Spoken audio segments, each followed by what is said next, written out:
Welcome, everyone, to my humble abode here. Welcome to the Hooligan Alley Hangout. It's a great Friday night here in Western Pennsylvania. It's a pretty packed show we have tonight. Um, uh, First of all, I want to just let everyone know we were supposed to have Ben Gordon on with us, and he isn't going to be able to make it tonight. He had a last second, I guess, emergency room visit. Nothing, where he's dying or anything, but just, whoa, I just seen like a little ghost come flying past. Anyway, but he'll be back with us probably in the next week or so. But we did get someone to replace him, which I'll let everyone know later, well, in a few minutes. But also, Ben just wanted me to let you know I'm trying to make sure I get it right. Since he couldn't be here with us tonight. It's just going to take me a second. I should have had this already pulled up, but I'm terrible. You all know that. There it is. But he just wanted to let us know that next Sunday, so I guess that would be whatever next Sunday is. I'm terrible. 8th, I guess. Yeah, the 9th. On May 9th, he's going to be at the Grand Strand Comic Con in North Myrtle Beach. He's going to have samples of his book, Red Riding Hood, which is now on Kickstarter, which I'm going to show later on since he wasn't able to come here. And it is funding right now. So I'm just going to let you see that. And he's going to have some samples and some promo merch as well. And so if you want to just help promote or help support an indie creator, just go check that out. Like I said, it is the Grand Strand Comic Con in North Myrtle Beach. So go ahead and check that out. But anyway, so let's get on with the show. Our first guest, who is replacing Ben this week, is I'm going to mess her name up. I should have asked her, but I'm just going to say Katrina. Katrina's here. She has a Kickstarter that launches tomorrow, I believe. I'll let her tell you about it. Bring her on. Hello. Hey. I didn't want to try to butcher your name. If you've ever seen my show, I butcher everybody's name. It is Katrina. Last name is Rotes. It rhymes with notes. I was going to say that, but I was like, nope, it's wrong. Or for those who have seen Russell Nolte, sometimes comment on my page. She wrote stuff. All right, and just quickly, you said your book's launching tomorrow on Kickstarter. It launches tomorrow at 1 p.m. Eastern. Be still my beating heart. It's my very first Kickstarter, so I'm a little nervous. Although I've been told it doesn't matter how many you do, you never stop being nervous. I can imagine. Yep. So, I did one, and it almost killed me, literally. Yeah. Knock on wood, I have slightly better luck than that. Yeah. No hospital visits for me, please. It is a children's book. Geared towards elementary age readers and for parents who want to read to their kids before bedtime. All about cats. It's the internet. We all love cats. Cats. That's what the internet was built for, right? It's just it was built for cats. We know this. We know that cats secretly invented the internet to rule over us further. It's just out there, guys. I'm sorry if I ruined their big secret, but. And our second guest is Max DeVill. He has a book out also on Kickstarter now called Neo Tokyo: The Truth is a Virus. How you doing tonight, Max? All right, what's going on? All right. Just give me a quick synopsis of your book. I'm going to make sure we're streaming like where everyone can see it because I didn't do that when we started the show. So you can just tell us while I mess with this over here. Yeah. So you may or may not be speaking to yourself here, Max. No, you're speaking to other people, but I just can't see comments. Is what I'm saying. Yeah, I saw it on Facebook earlier. But Neo Tokyo: The Truth is a Virus is a cyberpunk epic.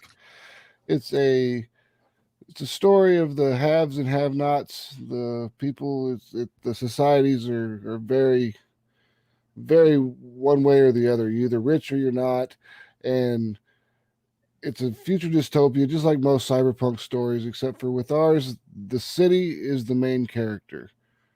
Ooh, so, the city. That's why it's called Neo Tokyo. The Truth is a Virus. So each of the stories we tell, it's kind of like, I guess, an anthology is what we're going to end up doing. Like each we'll do 3 books of one story and then 3 books of a different story, but they're all going to be in the same city, and the stories will end up intersecting each other and interacting with each other eventually. I think it'll be really cool. But this story is about a hacker named Virus who hacks into a company called Morse Medical, and they're like basically as if Blue Cross Blue Shield ran all the healthcare for the entire United States, one company.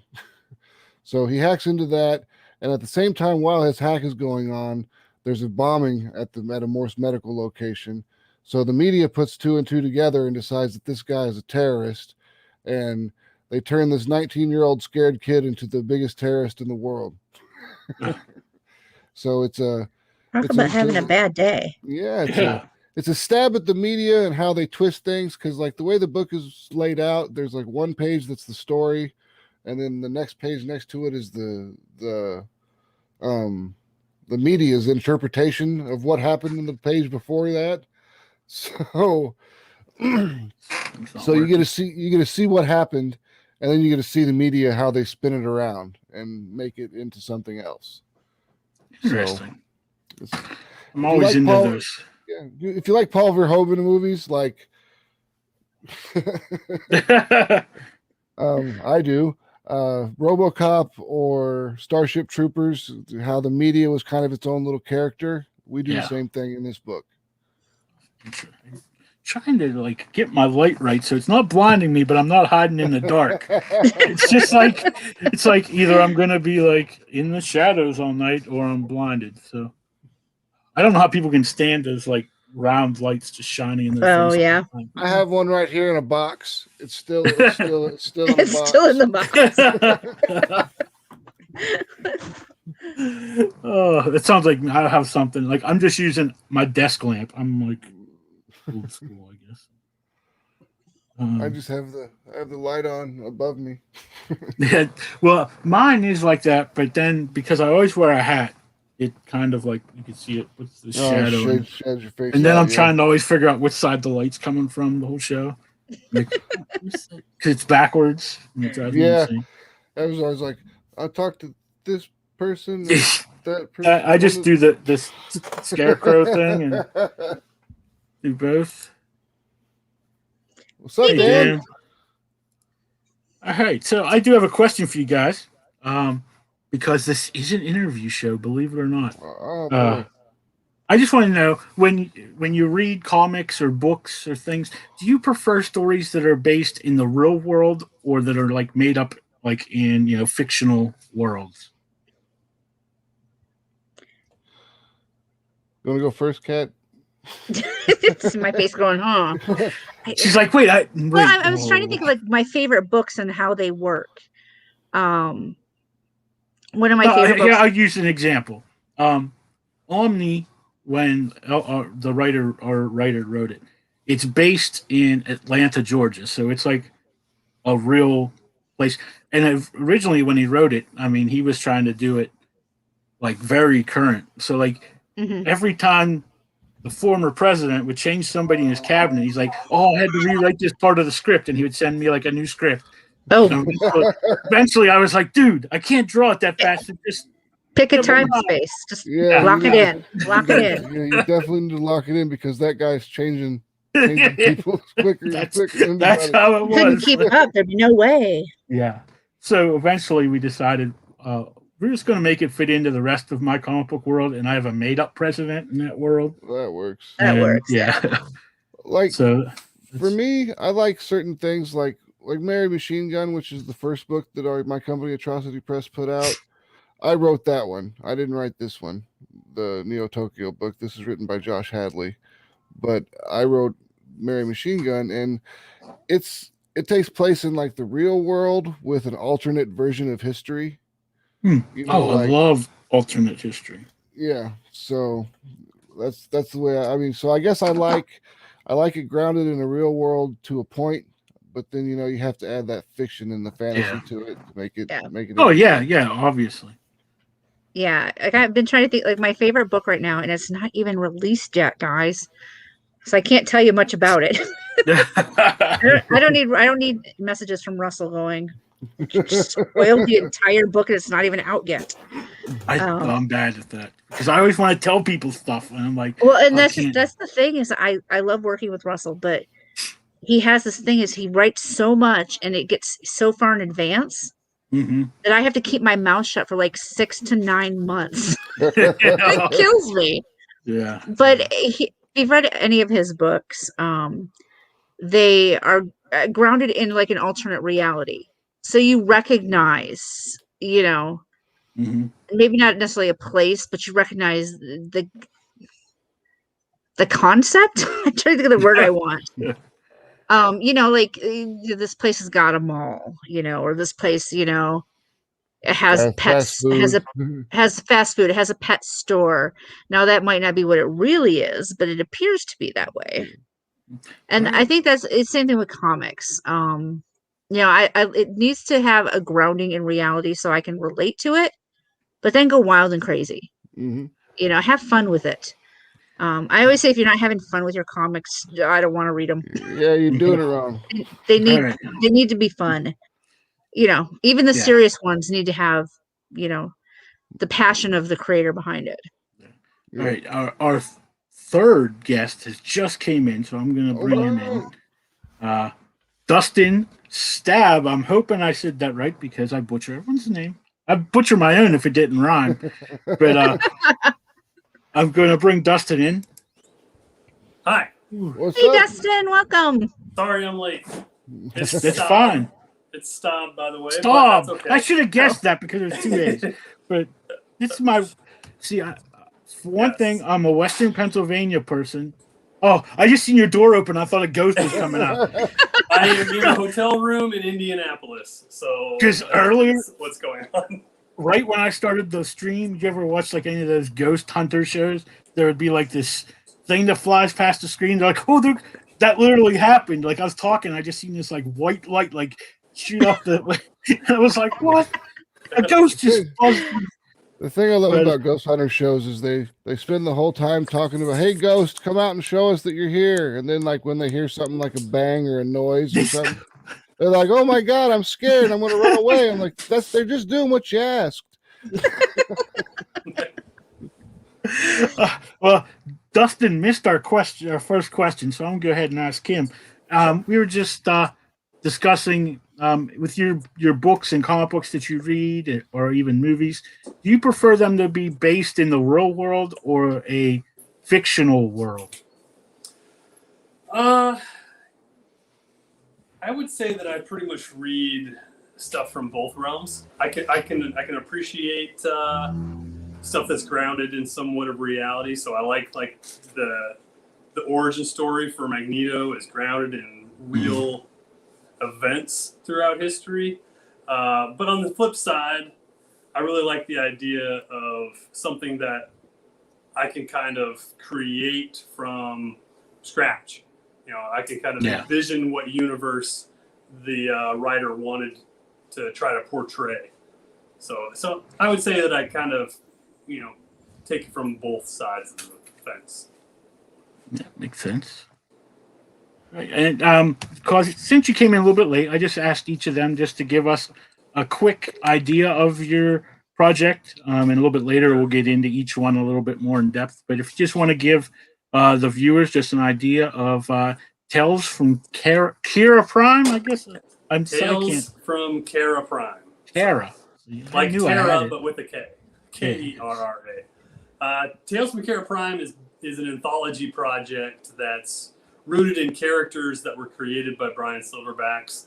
And he's kind of just farmed out all of these stories to a bunch of different creators to create little 5 to 6 page stories for each character.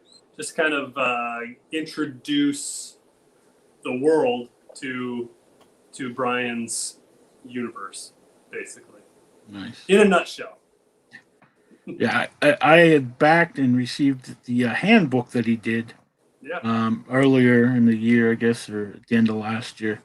And that was very interesting. It reminded me of Like when I was younger, in my area, it was really hard to find DC comics for some reason. Like, but every once in a while, I'd find those like Who's Who books or something like that, and that like got me more interested in, especially. I mean, I could find a Batman or a Superman comic, but like some of those, secondary and third tier characters that I would, if they weren't on this Amazing Super Friends or whatever that cartoon was, I didn't know who they were. So that's kind of, so when I read that, like I thought it reminded me a lot of those things. So yeah, it's a good little introduction to all of his characters, and if you missed out on the handbook, you can add it on to the Kickstarter as well. I'm so glad they finally got that add-on system. All the bugs worked out of it. Oh, I know. I came in, I did mine like right after the beta, so the button was still there, but it wouldn't let you use it. I was like going insane. My first Kickstarter was during when it was in beta, and I was like, I want to use it, but I've never used Kickstarter before, so I'm not going to do anything fancy. Yeah. And this is my first Kickstarter, and I'm terrified that I did something with that whole system wrong. I guess we'll find out tomorrow.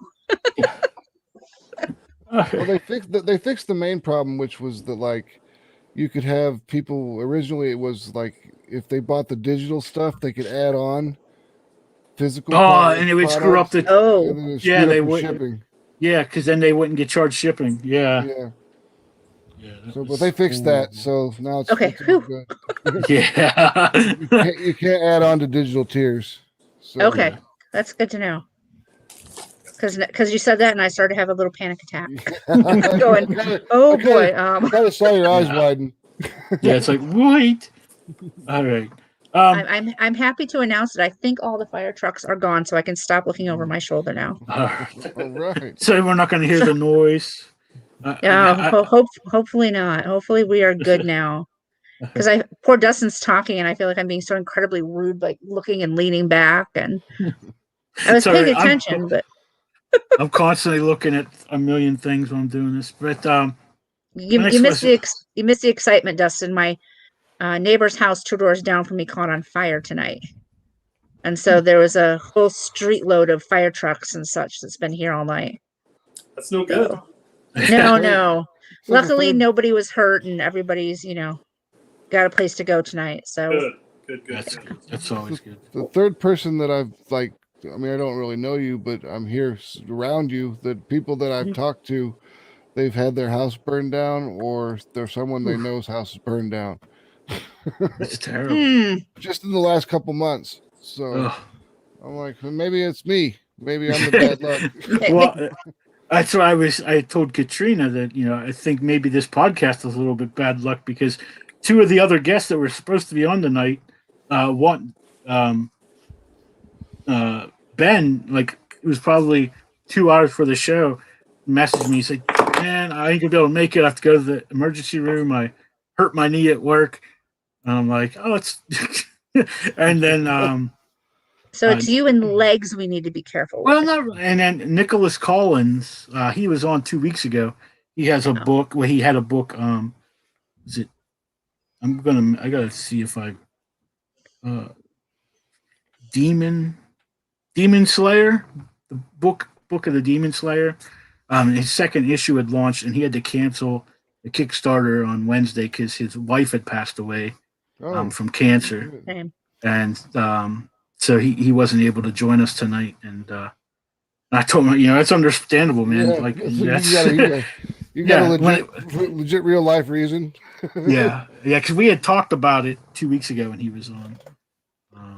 And he wanted to come back on just because his book hadn't launched at that point, and then he launched it last week, and then he's going to come back on, and that happened. So now try not to, like I said. So I just said I must be bad luck but it's usually before you come on the show. Okay. And not to toot my own horn, because there's been a few people who haven't. I think everyone who's been on the show, their book has funded except for one person. So nice. Let's not make it 2. That's Well, Well, I'm Well, we've hit our funding goals. Yes, yeah. Oh, yeah. that's fabulous. Yeah, you we're- both we're have. I fine. think Nick. I mean, Ben was the only one who hasn't, but he just launched his like 2 days ago. So he's going to be back on in the next couple weeks sometime, so we can talk about his. Nice. But my next question is for you guys. Like, what age did you get into comics? Like, just start reading them, or like messing around. Maybe even like drawing them when you were younger. I mean, that's how I started. With so we'll start with Dustin, since he's the new guy here. I first got into comics probably around the age of 16, but I didn't really get into it. I kind of I did do some drawing at that time. I was doing a lot of art stuff. I don't draw these days, but back then I drew for the fun of it, and I had a small collection. That small collection kind of just followed me around. I'm active duty military, so I've had, I think the last tally was 13 moves in the last 22 years. PCS. So- PCS. So there's been a lot of moving around, and those books just kind of followed me around. Then 4 years ago, I kind of wandered into an LCS where I was at, and I got hooked. And 4 years later, massive collection. I'm all in. It's nuts. But yeah, so I think the fairest way to say that is over the last 4 years. Nice. All right, Kat. How about you? 30. Wow. Yeah, I'm old, guys. I don't know if anybody Yeah. knows that, but I'm officially old. No, I grew up with my grandparents, and my uncles did collect comic books when they were young, but the box was full of like war comics and things that no interest to me when I was growing up. Yeah. If it wasn't like, Nancy Drew or Sweet Valley High, I wasn't into it. I was very girly. And then I think it's my 30th birthday. Some people that I knew they're like, hey, we're going to a Comic-Con tomorrow. And it happened to be on my birthday. And I was like, well, sounds fun. Can I tag along? And for the most part, it wasn't the best of experiences. It's hard when you're kind of a plain Jane and you're walking around with a girl in super high heels dressed as a Zenoscope Snow White. Mm. Yeah. It's but I met Tom Hutchison there. And he gave me my first copy of my first comic, which happened to be like Critter #1. And Critter's, a Michigan girl too. So Which I've got around here somewhere. I can't. I do too somewhere. But and I met a couple other people, and at the time I was a book reviewer. And I said, I wonder if there's any interest in reviewing comics. And I had actually Zenoscope and Big Dog Ink jump at the chance for me to review their comics. Nice. Which then eventually not long after led to me launching Geekorama.net. Which sadly is kind of, I don't want to say defunct. It's on a semi-permanent hiatus right now because we're all so busy that nobody has time to read and review comics, unfortunately. Yeah. We're all busy making them, so we don't have time to review them as much. But yeah, no, I think I was about 30 before I actually got into comics. All right, Max. Okay, well, when I was 6 years old, I went into the closet in the basement and opened it up, and instead of finding the box of pornography, I found a box of Isaac Asimov novels and Vampirella and creepy comic books. Well, the old Warren magazines that were my dad's. And I read those, and I was like, okay, these are pretty cool. These are interesting. And then when I was about 8, my dad would bring me home Superman and Batman and stuff like that. But finally, when I turned 10 and I could ride my bike to the grocery store down the street, that's when the world of comic books really opened up to me. Yeah. Because I could go in and I could choose whatever one I want. And they actually had like an old newsstand in there. and there was Dark Horse books and Image books, and it was Wow, that just- makes me sound old because I was like, out of high school when Image started. So Same here. I was just finishing up with high school. yeah. So you're not the oldest here, Katrina. No. Yeah. That's quite often I hit these podcasts, and I am by at least a few years.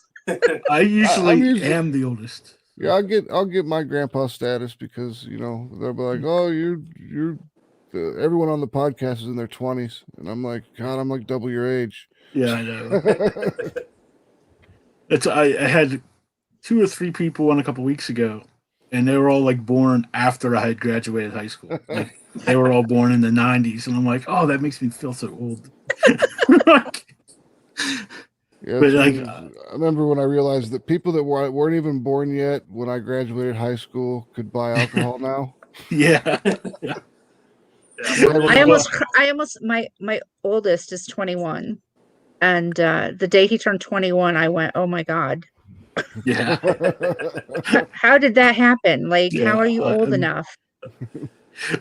And then he'll buy something, he'll bring it over here, and I'm like, I don't know if I can handle you drinking in front of me.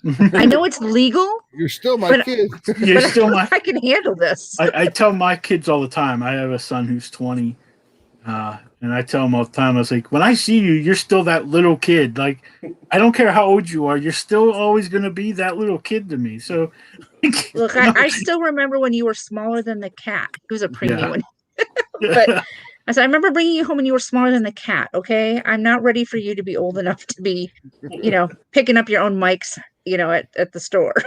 yeah, we.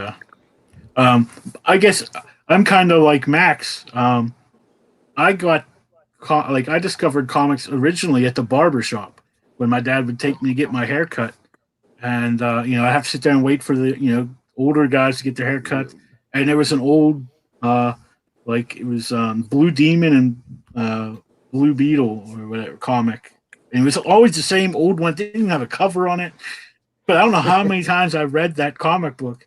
Like every time we went, I just read that. And then eventually, my mom's at the Goodwill store, I guess, she found like this stack of older comic books, and she brought home. They were like Brave and the Bold and Batman Family. There's a lot of Batman stuff. So early on, I was a Batman person. Like before I even seen anything, I was Batman. Default Batman fan. Yeah, because that's all I read. Because that's And what you then- knew. Yeah, and it was old Jim Aparo stuff, and like back then. So that became my Batman. Like people ask me now, like, who's my favorite Batman artist? That's like up there because that's who Yeah. I grew up with drawing. I mean, I don't know It's if growing up. It's not a bad run either. No. It's a good run. Those Jim stuff was great. Yeah, and then I didn't get. I mean, I didn't get new comic books for a long time. I was just getting whatever my mom found me. And then I had a friend who was really into G.I. Joe, like when we were in middle school. And there was a little grocery store by our house where my mom would go shopping. And they would have a little magazine section, and they might have 4 or 5 different comics. But that's where I always picked up my G.I. Joe comic, like all the time. That's when they were 45 cents, 40 cents. Yeah. I don't even remember. And I just went there, remember going there one day with my mom, and I wasn't old enough to realize that comic books came out once a month. I just figured every time I went to the store, they'd have a There new was a one. new one. Right. Yeah. So I went, and they didn't have any G.I. Joe comics. Like, at least it was the same old one again. So I was like, but I wanted a comic book. So I found this X-Men comic book. And the only thing I knew about the X-Men was from Spider-Man and His Amazing Friends, the episode that had the X-Men on it. And then Pride of the X-Men, they had that on one Saturday. And so I picked up this X-Men comic book. I didn't know anything about it. I just knew the very first image had Spider-Man. Like, he was almost being like crucified, and the suit was all bloodied. You saw it from the back, and it was all tore up. And there was all these other people like looking up to him. And I could see that they were like characters I knew, but they looked kind of different. And so I was like, oh, I got to find out what happened to Spider-Man. Like, why is he all... And so I picked up that issue of X-Men, and it was more like an Avengers story. I mean, I think the Avengers were in it just as much as the X-Men were. And I didn't know any of those characters because none of them were on that show. Like, I was like, who is this guy? Like, Rogue, is she what? Like, who is this? And, but I just fell in love with it. And so every month I had to buy the next one because I had to know what was happening and what was going on. And that just led to me, like, to this day, look, I got my X-Men shirt on. I was going to say, you should wear X-Men today. Yeah. And I had, like, I think I've gotten every issue since then. Like, since that issue, Wow. I've bought everything that's been put out. And I just before I had my surgery, I had stopped. Like, I say my local comic book store, but it's not like a local comic book store. It's, an hour away. But Yes, I feel that. I went in and I was like, I want to start a subscription service. I'm not sure all the books I want, but I'll just write down these. So I wrote down, it's when they announced X-Men Legends. So I was like, I want X-Men Legends and all other X books. And I handed it to him. So, like, 2 days later, the store manager calls me and he's like, we can do the X-Men Legends, but I need to know exactly what X-Men books you want. I'm like, I want them all. You don't understand. If anything comes out that's X-Men, put it in my pull list. I'm going to buy it. And he's like, well, we can't do that. I'm like, I'm telling you, this is what everything. Put it in my pool box and I'll buy it. Well, we can't do that. You need to give us a list of everything you want. Like, seriously? Like, I was like, there's got to be a place online I can get comic books from. So I just, like, found it's mycomicbookstore.com, and they, like, yeah, that place is actually really great. Yeah, and I was able to go back and get some back issues of books that I needed, and I was using I don't remember what it was called now, discount comic book service for a while, but they would tick me off because they would take my order, but they won't charge your card until they're ready to ship it out. Well, I don't always have the money on that day. Like, you need to tell me what day you're going to ship stuff out so I can make sure I have money. Yeah. And then if you don't have the money on the card, they cancel your order and they, like, kick you out. You can't even, like, look at anything or, like, order anything anymore. So I was like, so I found this place where they charge my card, like, whenever I put the order in, and then when it's ready to ship, they just ship it to me. Yeah, as it should be done. Yeah, yeah, exactly. Like, I'll pay for it now, but just to make sure I get it. So, and I have it set up so I get them once a month because it takes me a little longer to read than normal people. But all right, I have one more question for you guys, and then we'll get into some of the Kickstarter stuff. But I just want to know who is your favorite comic book artist now, or like when you were growing up. And we'll start with Max. Cat's like, I don't have one. You can say right me. Now, I'll take that. right now, my favorite comic book artist is Fern Cord, my comic book artist. If he wasn't my favorite, I wouldn't be paying him. But from the past, I like Jim Ballant. I liked a lot of his Purgatory stuff that he did. Hey, there's Francisco. That's Fernando's brother. He's the guy who does the inking on Neo Tokyo, The Truth is a Virus. Nice. He's a fantastic inker. Or as they say in the Tracer. Yeah, he's a tracer. All right, Dustin, how about you? Who is your favorite comic book artist currently or when you were growing up? So, the art is what pulled me into comics to begin with. I went into a comic book shop basically because they had baseball cards and got pulled into comics through the art. And the first book that I ever bought was Infinity Gauntlet #1. That Starlin cover, it's amazing. But what latched me into comics was Todd McFarlane. So I have to go with Todd and Greg. I'm a big Spawn fan, so McFarlane, Capullo, all the way, easily. I think Greg was the best Spawn artist. Like, Oh yeah, I think he was and even Tom will better. say that too. Yeah, I still like go back and read his stuff, and I just thought that's like my favorite era on that book. I tried to read it now; it's just gotten so wordy. It's like, but you know, It's like a in novel. Todd's defense, though, he with the Spawnverse stuff, he's bringing in other writers, so I'm excited about that because, yeah, I mean, he's just not the best writer. No. Yeah. All right, Kat. All right. I knew it was going to come to me. Well, I gave you time to think. You did. And I did come up with somebody, so I'm super proud of me. I'm going to go with Veronica Smith. I don't know if you guys know her. She's an indie artist. She works with Alt World Studios on Teddy Bear Tales and Awakenings, and she did Mr. Button with them.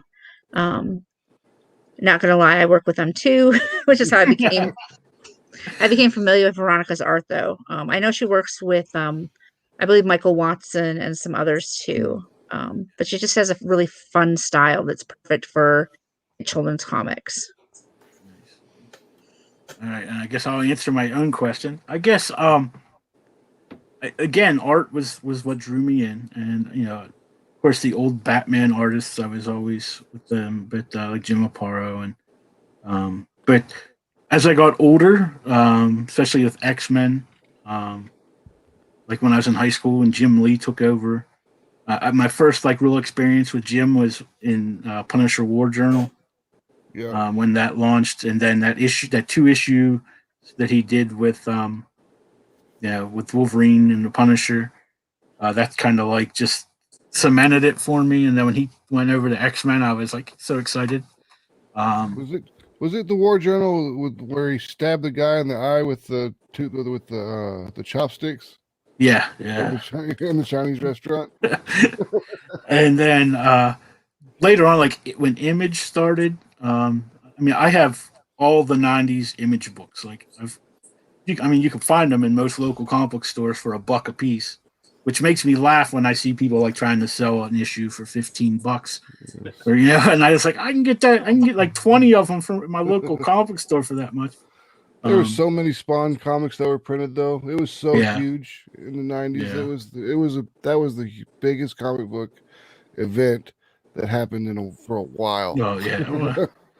But so a lot of those, the peripheral Image guys, like the guys that Image brought into comics, guys like Todd Malk, which I got to know like years ago when he was like nobody. He was working on, if you remember, that X-Men, that Marvel kind of Mad Magazine type thing. He was doing a strip in there called more like Mutant Madness or something like that. So it was just like a little X-Men comic strip. And I met him at my little, like, right out of high school. We both were like 17, 18 years old. And he was at that little local comic book store, which wasn't even a comic book store. It was a place. It was called the Second Time Around Bookstore is the name of it. And it was an old used bookstore that these two old ladies ran. And they partnered with a comic book store that was at IUP, the college here. And so they had like a comic book section. And that's where I had my first like subscription service through them. And I used to get a stack of books. Like I would go in and they'd pull out my books and I'd pay $40 or $50 like for that stack. And now I go and I get 4 books and it's, it's $30. And I'm like, I used to be able to get a stack for that money. But anyway, that's so Todd Malk. Then because I got to know him, and so anytime I talked to him, I was like, "Do you ever get back to Latrobe?" Because that's where the store was. And he's like, "No." It's like I can't even remember. It was so long ago. And then guys like Brett Booth. Brett Booth has had like a real big influence on my art style like since then. And now he's just like blown up. Like he's done everything. But that's really probably my favorite artist from Jim Aparo up to Brett Booth. And now there's a lot of guys nowadays. Joe Madrea, which he hasn't drawn anything in like 20 years. I don't even know what he's doing. Video game stuff. And guys like that. Like When I saw his stuff in X-Men, I was like blown away because at that point nobody really drew in that style, like that Americanized manga type Yep. stuff. So, and now it's dime a dozen, really. Like you find, Yeah, it all they're over the everywhere. place. But Like he was the even- first one. Even our Mary Machine Gun, I mean, it's not like heavily influenced by manga, but we have like her eyes are a little bit bigger than they should be in reality, and her mouth's a little smaller than it should be. Yeah, my hair. A lot of times, my hair is manga, because I hate drawing hair. I don't know. It's just a pain in the butt. I can't stand it. So I do that big, Big spiky hair. Swaths of hair. Yeah, because and then I'll just throw in some lines to make it kind of feel like hair. But let's get into your Kickstarter things. Since Katrina was here first, we're gonna bring her, see if I can do this. This always is the see what I can screw up this time thing, because I've been doing this for We'll start with I gave you the wrong link or something. 5-6 months, and I still have trouble sharing the screen. I always go to the wrong thing, but we're gonna see if this works. Can we see it? Ooh, look Oh, there. look at that! It's cat butts right in our face. It's an A cat A butt. cat butt. Yeah. A cat butt. I was on the other screen and I just seen the shape, so I just thought. All right. If you just want to tell us a little bit about it, and we'll go through here. All right. Well, Apo's Army is based on a whole bunch of actual feral cats, stray cats who live down in Florida. They happen to be all fed by a friend of mine who goes by A Poinsettia online, hence Apo's Army. Basically what I've done is he's a Twitch streamer and he allows the chat to name the cats. So all of the cats, yeah, and there's some interesting names. Sure. We have we have Travis Scott Burger after the I guess he's a basketball player. Travis Scott. But the burger, he had the meal at McDonald's. Yeah. So they named him there's one that's named Travis Scott Burger. He's not in this book, unfortunately. But I keep telling people there's plenty of cats to have a second book, guys. But we have, the names get interesting. Somebody named one Glacier Bay after a toilet they saw at Home Depot. It's like pure white. There's just all sorts of crazy names they've come up with. In this particular book, we have points. We have, let's see, who do we have? We have Priscilla and Rocky. And each of there's 20. I say 20 plus stories right now. There's 20 stories. But one of the tiers is the opportunity to have a custom story written for your cat that will actually be added to the book. And you wrote all these stories?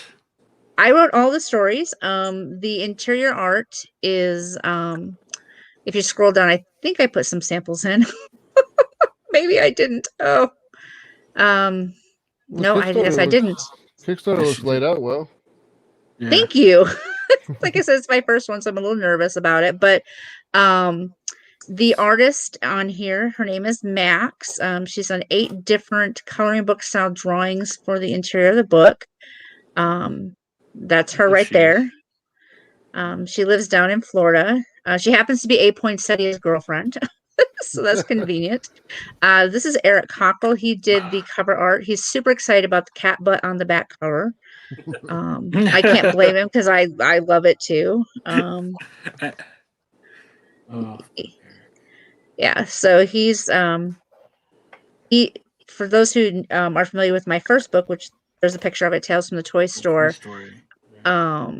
He did right there. He did the interior art and the cover for that book as well. Yeah.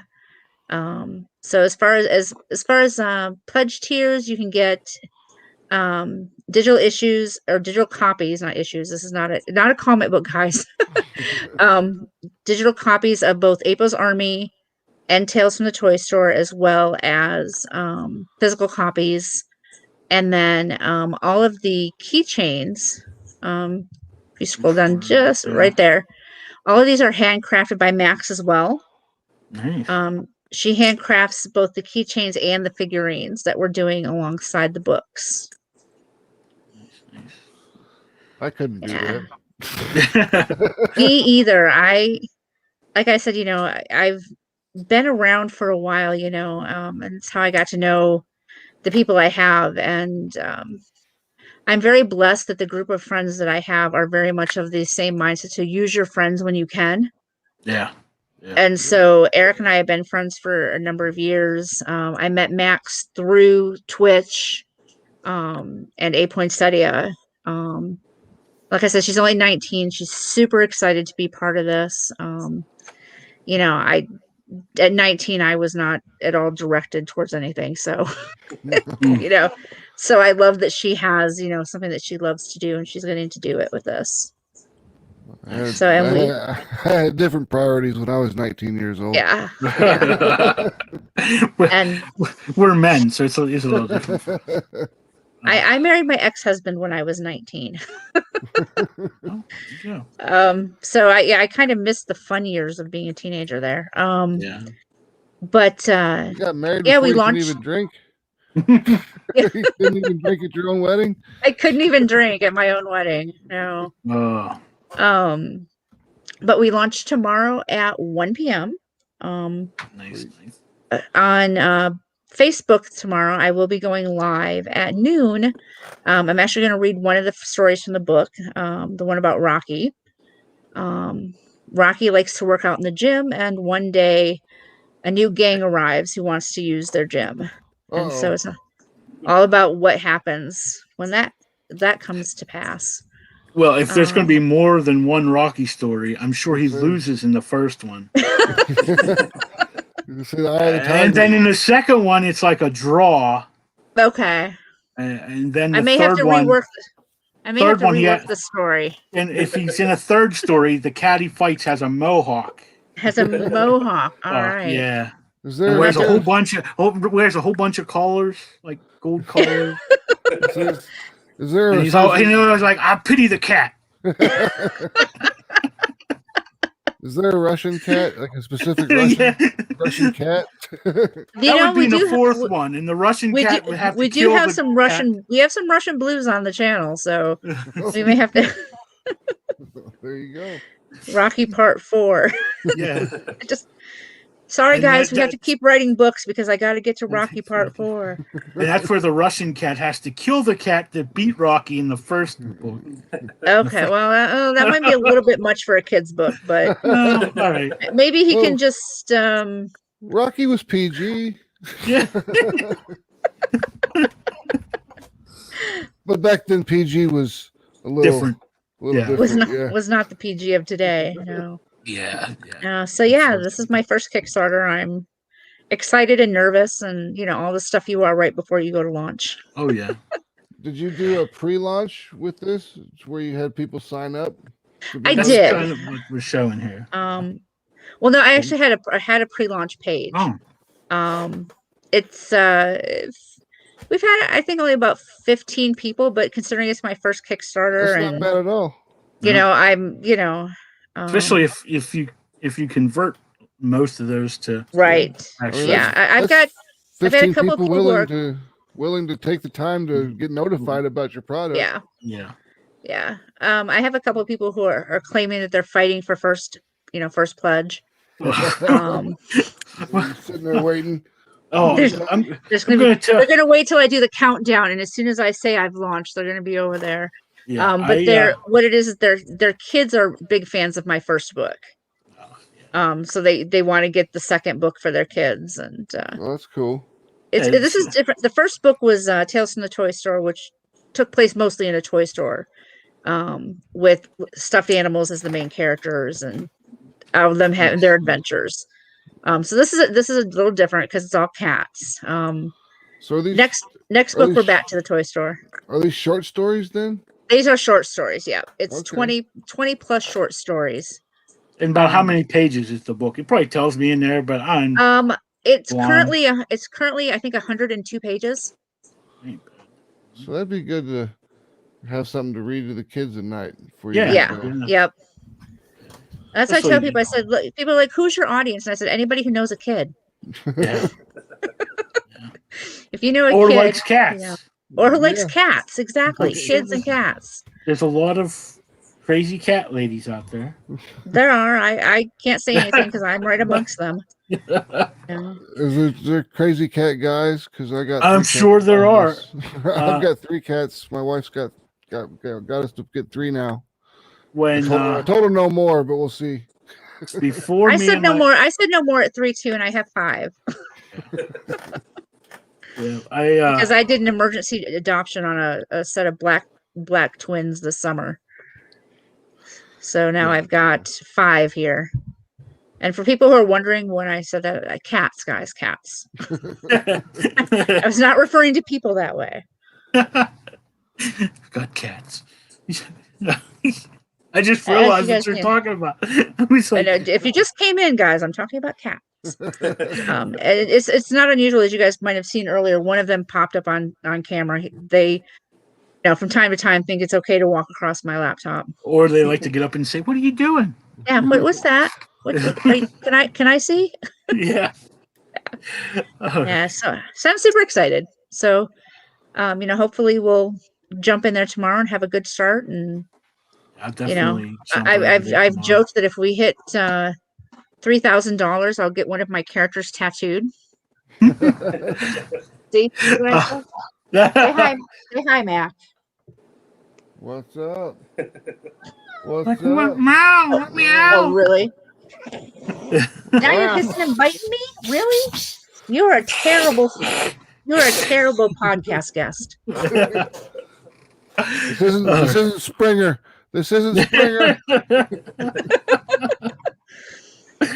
All right. Yeah, so I'll definitely have to check that out tomorrow. Are you going to have any like stretch goals or anything like that? Like, Well, yeah. Like I said, this is my first one, so I feel like I'm finding my way in the dark a little bit. mhm. But I have already talked to Max about doing stickers as a stretch goal. She's already designing them. She's that certain we're going to be there, no problem. Yeah. I'm looking at bookmarks as well. Like I said, I have said that if we hit $3,000, I will get a tattoo of one of the characters. And I will live stream Better it if be that's Rocky. what it takes. It better be Rocky. And he better have Everybody's gloves chosen on it. everybody's chosen their cat. If it's not Rocky.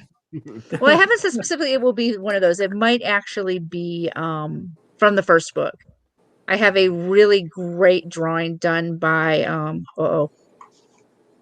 I just blanked on his name. Oh, Don't you hate that? I have an excuse when I do that. It's called brain surgery. I I'm like, I got nothing. I just too much go smoke blank. inhalation from the fire. That's what it is. We can go with that. It's got a little Josh. bit of. His first name is Josh. We're halfway there. Oh my god, it's terrible. I thought you said smoke inhalation. I thought your problem was going to be like my problem. No, this is not that kind of smoke. Oh my gosh, it's terrible. But anyway, I have this. He did it as a kind of as a gift for me for the first when I did the first book. The first book I went straight to Amazon with, and then I got chastised soundly by all my comics friends about why I didn't go to Kickstarter. And I said, well, Yeah. I said, because it's stressful. I've been part of Kickstarters. They're stressful. Why would I add that to my plate? Yeah, I know. I told you it And almost killed me. I have published like 6 comics before I went to Kickstarter. Well, and they keep telling me it's a different. They keep telling me it's a different audience. Yeah. And that if I don't do it, then I'm kind of throwing that away. And I was like, well, when you put it that way, I don't want to be rude to people. Yeah, and then you got to do after you do your Kickstarter, you got to do a second chance Indiegogo. No.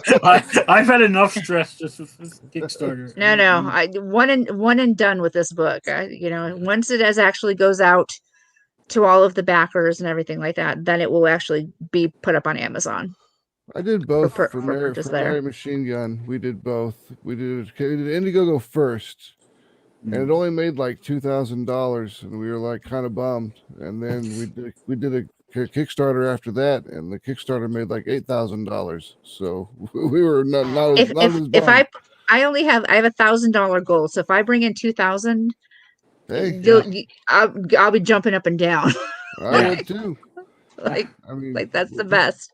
I mean, like I said, I'm blessed enough that I use my friends, and we never charge each other for what we would charge anybody else. We have a very serious friends and family rate, or because I'm an editor, we swap services. Yeah, that kind of thing. So Yeah. I'm blessed that I don't have a huge outlaying of money going into this. So I was able to keep my costs, my goal down. That's always good. That's always good. So you And don't I have said, that big overhead. it's a live and learn. If I find out that I didn't go high enough, next book I'll know. Yeah. Well, I know, like it's hard. I know to some do. people who put a low goal because they know they're gonna go like Matt and Steph with the book that they have out. Like their goal was like $3,000, which is low for them. I mean, their last book they made over $10,000. Right. And they're like, well, we need way more than that $3,000, but that's our bare minimum. I'm like, with that we can, but we need to make 10,000 to actually do everything we want to do on the Kickstarter. Yeah, there's a couple of things I would like to do with the book that I haven't included in that budget. Yeah. So if we go over that, it'll allow me to do a couple things like buy its own ISBN and things like that. Yeah. Because is that otherwise something you need to have to be on Amazon? I've always wondered. Amazon will actually, if you're an ebook, if it's an ebook, you don't need an ISBN. If you're doing paperback, or Amazon is dabbling in hardcovers now. No, you have had enough screen time for one night. It sounds like the kids. That's it. You've had enough. But what Amazon will actually, as long as you're, it's only good on Amazon. So as long as you're basically only selling on Amazon, they'll give you an ISBN. Oh, okay. I wonder. So I haven't done that in the past, but an ISBN is around, I think, $120. Yeah. Or if you buy a package of 10, I think it's $300. So unless you expect to write 10 books. Well, I think I could do. I think I can do 10 books, but you also need a different ISBN for, say you have a paperback and a hardcover. They both need their own. That's true. So you can go through them faster than you think you're going to go through them. All the editions will have its own new ISBN too. Yeah. So that's true. Yeah. So I have little mini goals and a couple of little stretch goals, but if we go too far too fast, I'm going to be scrambling. I'll be I'll be getting in touch with Matt and Steph and going, help. You guys are really good at these things. What can I do? They're crazy. Because now I'm part of this one. And so I'm it's crazy. I don't understand. They're on top of stuff all the time. Oh, yeah. Constantly updates and yeah. Well, and I don't know if you saw, did you see with Travis Gibbs' last one, Cthulhu Invades Oz? Oh yeah, because I was with that one. Did you see the custom boxes? Yeah. And mine came in the mail with mine because I worked on that book. Yeah. And so did I. Where's mine? Mine's here. I worked on every story there was. Yeah, I know, because you were. I'm the comma placement person. Yeah. I just colored a story. But that box came in, and I went, ooh, I want this for my books. Yeah. So that's kind of a thing I want to talk about.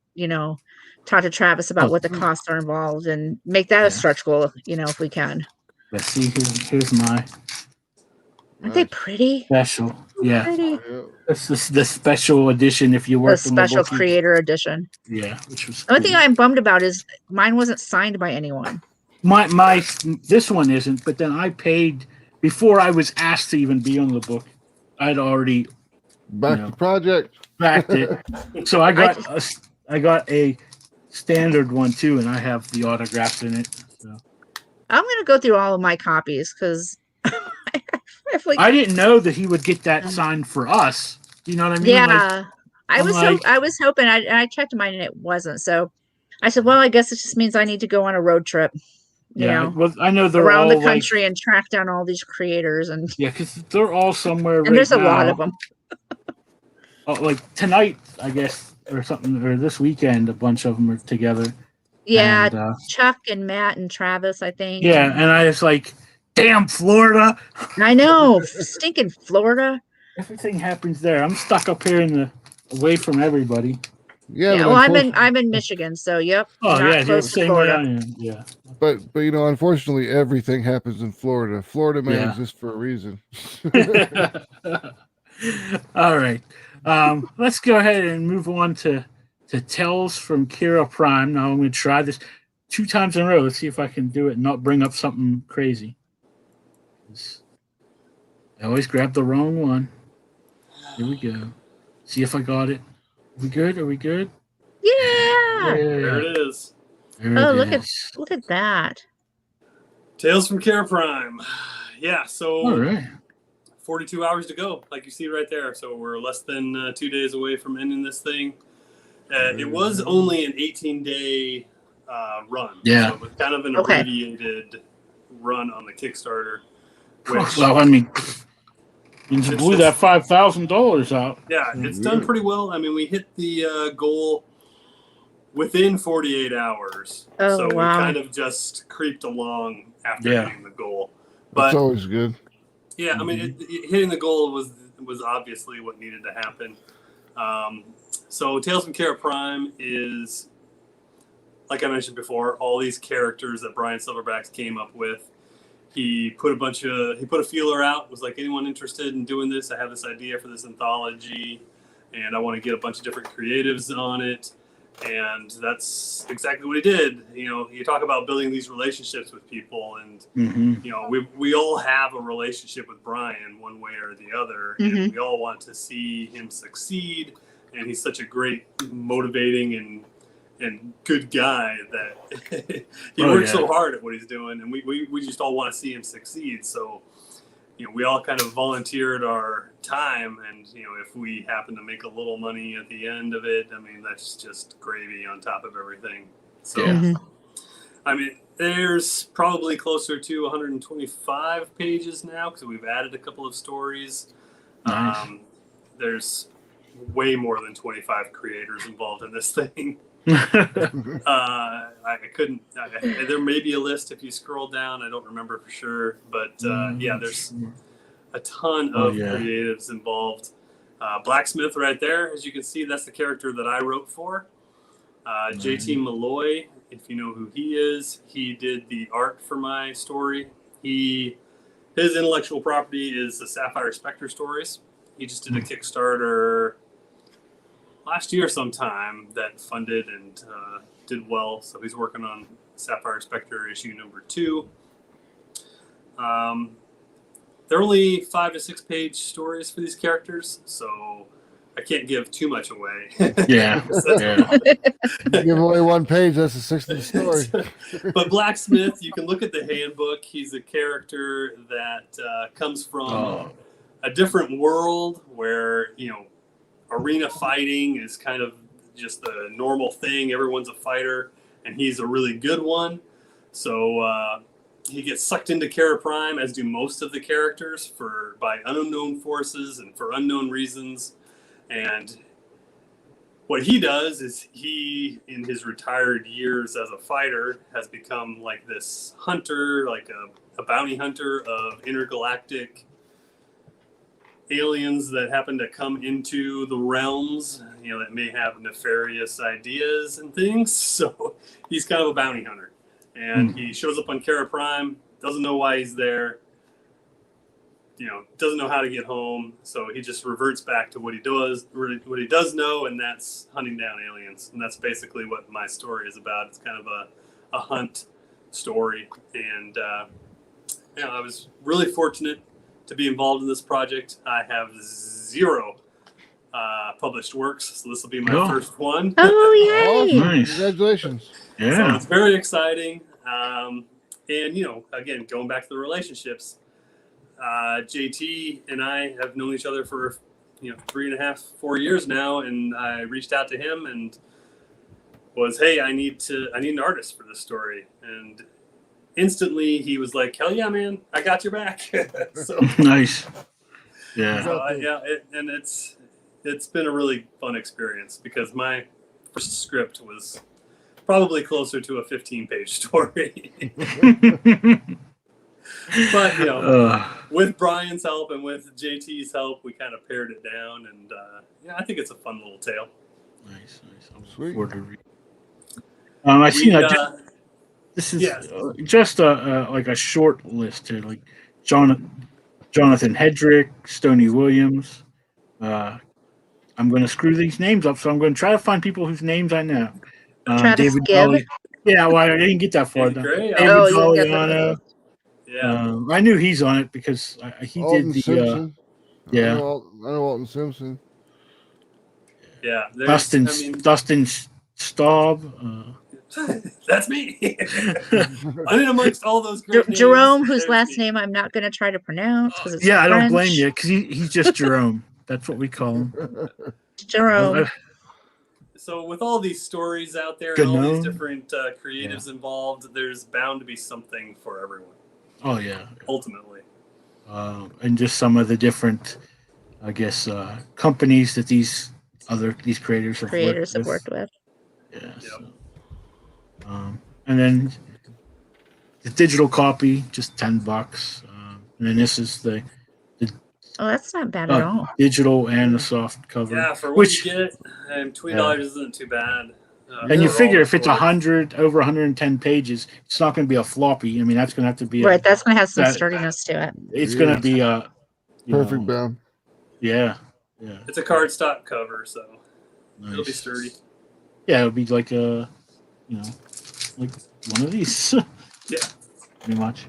And then this is collector, $50. So digital the collector copies. preview thing is kind of like it is a floppy style, something that could be slabbed. You can take to conventions and get it signed by all the creatives that were involved, and it's kind of like a preview issue.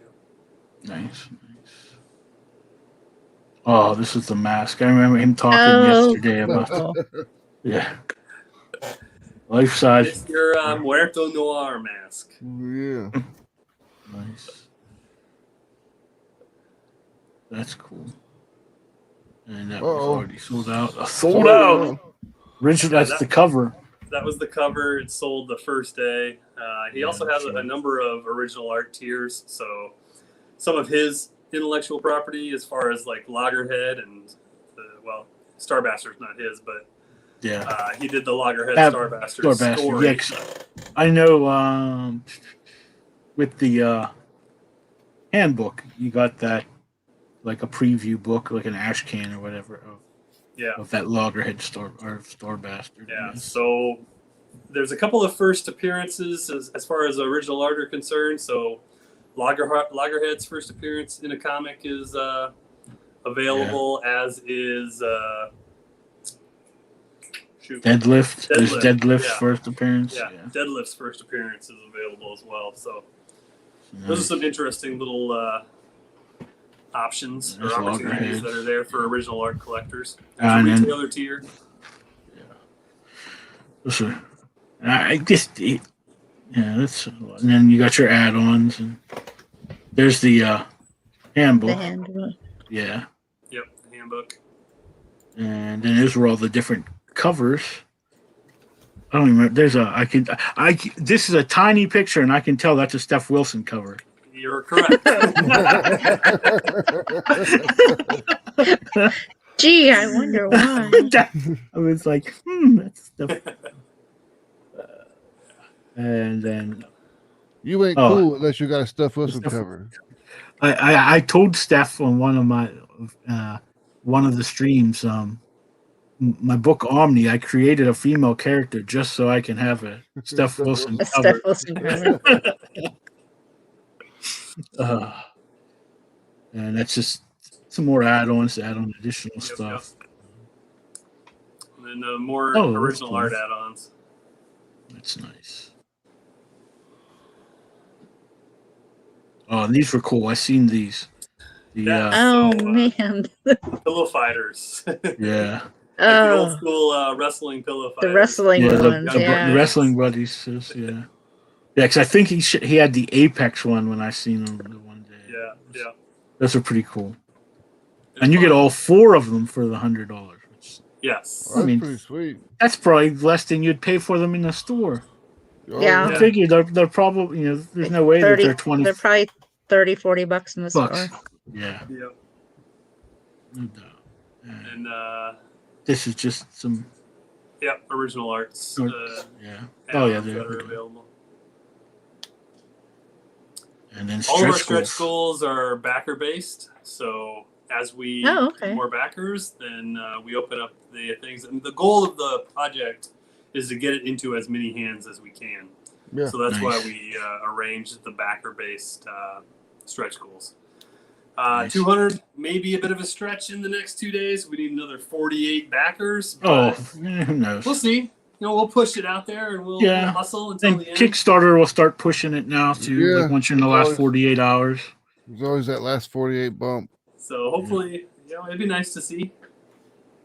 And did he announce any of what the stretch goals are, or I No, don't see them on not really. So it's just it'll be a stories, surprise. really.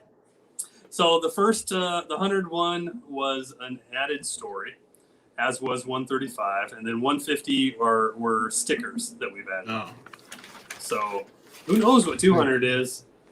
Who knows? Only Brian knows. only Brian. He probably doesn't even know yet. That's why they're not on there. He might not. It's like, all right, let me think. We're close to 200. What can I do? All right, so that's all that great stuff. Let me come back here. So Kerra Prime, it's going to be more. We're going to go from here and continue to develop it. There's going to be some floppy issues that come out of this. There's going to be another anthology down the road. So I did see something volume 2. I don't know. When I was screwing up there, I just seen volume 2 somewhere. And I don't even... So hopefully, we've gotten some momentum, and hopefully we can continue to carry that and build a wider audience. Nice. And do you I know, hope like, to be involved with it. So is he ever planning on like expanding these characters into like their own books, or is it just going to be? Yeah, that's the goal of the floppies. Is they're going to be single character based floppies. There may be some crossover between characters, but but they'll be able to have a whole book of. Yeah. They're going to be like Apex is going to have his own book. Arctica is going to have her own book. So it's going to, Interesting. and he's got a plan for it. I don't remember it off the top of my head, but he does have a couple of the single issues already done up. So they're already drawn and ready to start working on getting put out there. So Interesting. more to come from Kerra Prime. Yeah. And it's always good because anyone who goes over and backs it, you're going to get your book because it's already been funded. So And it's all done. Yeah. Obviously. Okay. Yeah, it's finished. I know a couple people in the book. It seemed like it didn't take long. It was pretty much. No, probably everyone pretty much got it done within the 2 to 3 month span. So Some people got it That's done quick. some people got it done in 2 weeks. yeah, well, it's only 5 to 6 pages. So Yeah. if it's you're not working a for huge- yourself, then maybe you can get it done pretty quick. Yeah, it's not a huge investment of time, really. 5 pages. Yeah, So but especially. it wraps up nicely. Yeah. Looks like we got another backer while we were talking. All right. Yeah, that's always good. I know because I met Brian while we were working on Cthulhu Invades Oz. He had done some work in that, and we were on this huge stream with a bunch of creators from that. And then that's where he was talking about the handbook. So of course I went and checked it out because I said I'm a big fan of those kind of books, and then just got to know the characters. So I was like really excited when this came out just to be able to read more about those characters I met in the handbook. And that's and I just want to continue that after I read this and figure out which is my favorite character. Really? Well, I have a feeling it's going to be Blacksmith. Yeah. No, it is going to be. No, I'm saying it's going to be. No, I'm humbled to be involved in the project, and like I said, there's so many great names with it that have done amazing things in comics already. That I'm pretty sure I'm the only one that hasn't done anything. You got to start somewhere, right? Hey, Yes, exactly. So I'm Yeah. excited for it. Yeah. So I am too. I can't wait to read that. So I know Brian. I mean, I remember when the handbook, the Kickstarter ended, and it probably wasn't 2 weeks later. I had already gotten it. Like Yeah. he already had them printed. He had them all ready. Like they were ready to go. And like as soon That's as it awesome. was done, he's like he just in a way it went. Yeah, he had originally created the handbook as under a different title. And then, while he was kind of not really doing anything with it, a comic book came out with that same title. Oh no! that sucks. So he had to rebrand it. Yeah.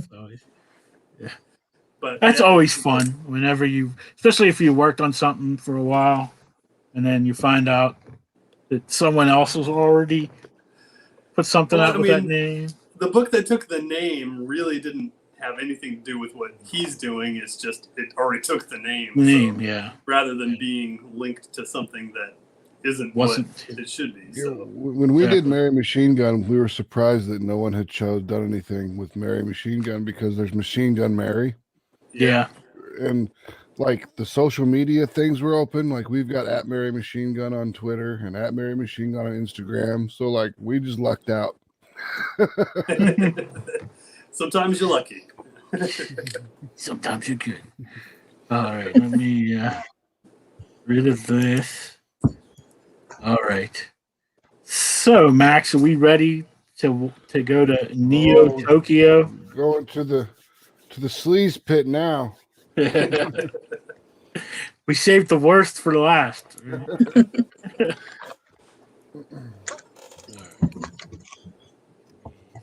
There we go. All right, and again, you've already funded with a week to go. 70 backers.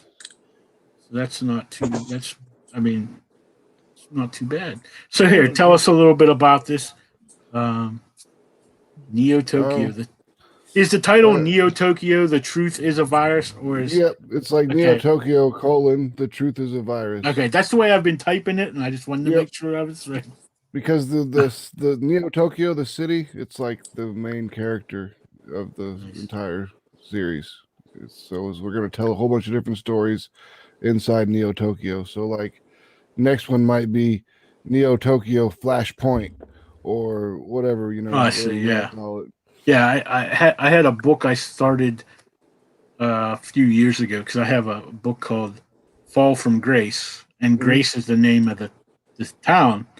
So I had come up with this idea of like an anthology, like Tales from Grace or something, where because I envisioned it something like Erie, Indiana, where the town is like was the character. Yeah, and it was like weird stuff would always happen there. So I wanted to have like all these different writers just write stories that take place in the town, like some supernatural stuff.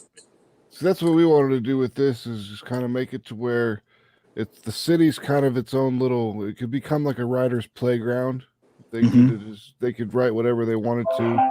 I mean, the only rules we'd have is like you can't kill any of the CEOs of any of the companies. You can't kill any of the politicians. Just because we want to keep the world. Yeah, makes sense. Consistent.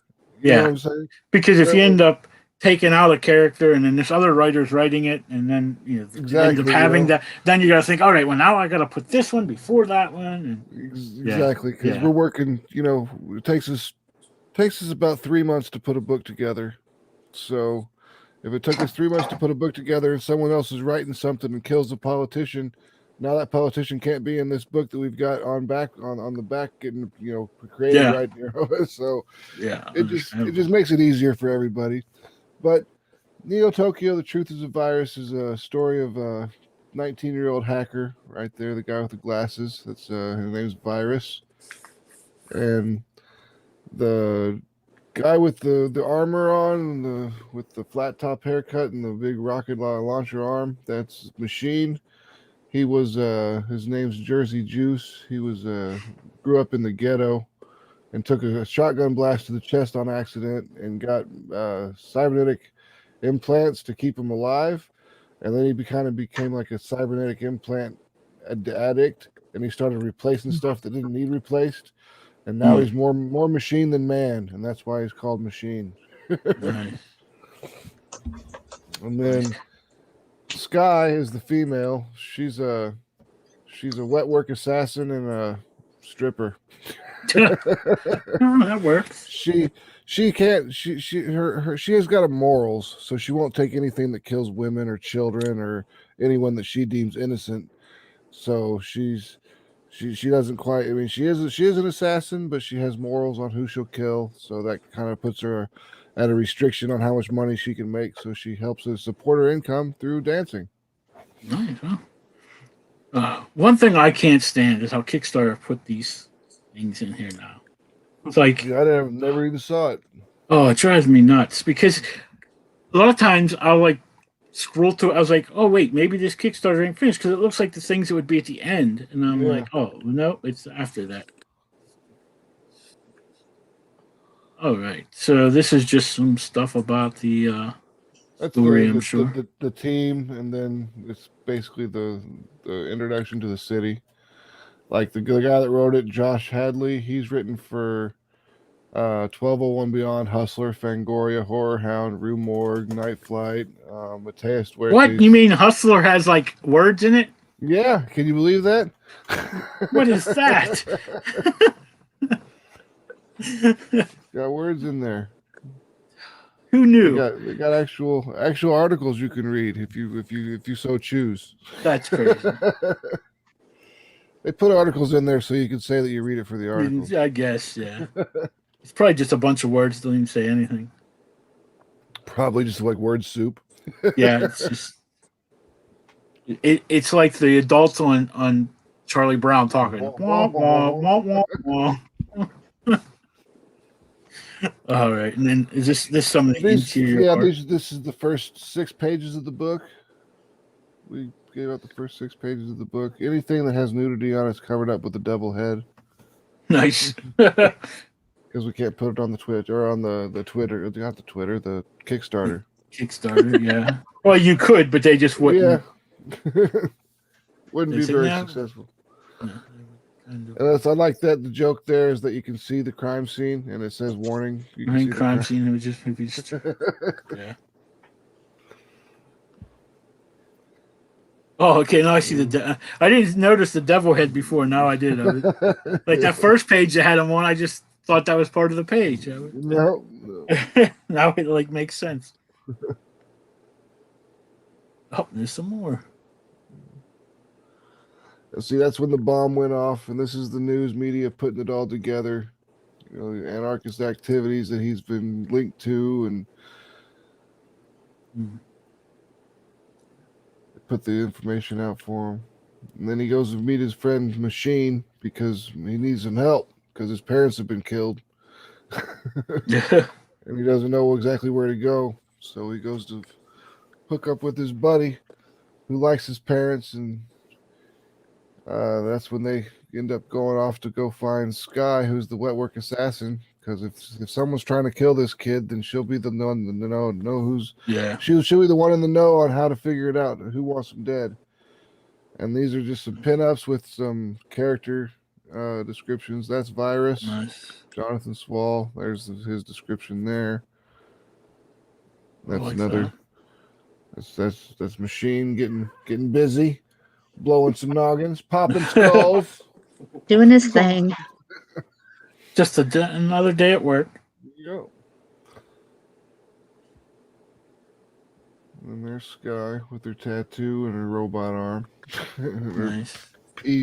Vector P90. Interesting. You could have had Steph Wilson draw that. Yeah. We did. So I got a Steph Wilson cover for the second issue of Mary Machine Gun. Yeah. I think he has a cover on every book that's on Kickstarter. I think he does too. I think that's his goal. This is the cover A. This is by the interior artist Mateus Duertes. Square tape. I wish there was a way just to make that. Like I always wish like it was just bigger or something so you could see the whole thing. Well, yeah, so it lets you see the whole image. That's it. Cover B, that's by Fred Benez. That's a little bit of a Kill Bill homage there with the yellow.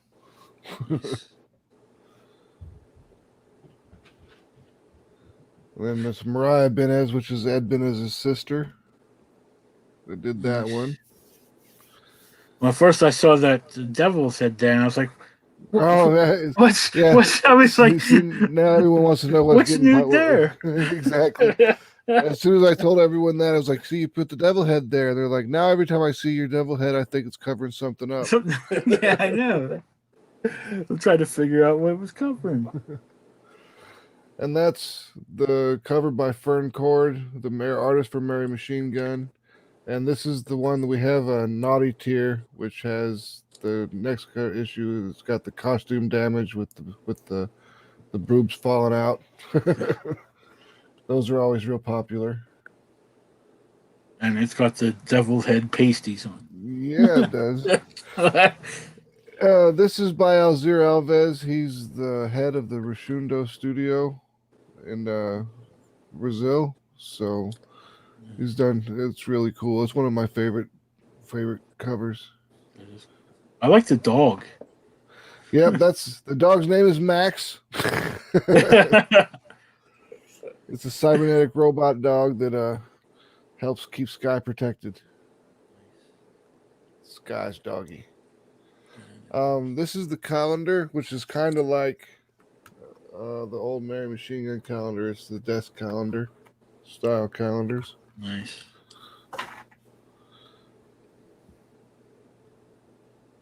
That's for 2022.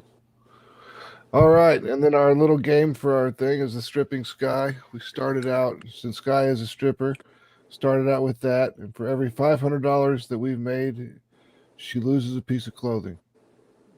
And this one has gone all the way down to fully nude, and then the next one is started off at we still haven't lost any clothing yet on the next one.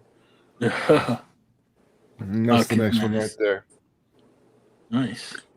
And then here's the original art pages that we have for the pencils that we have on the for some support tiers.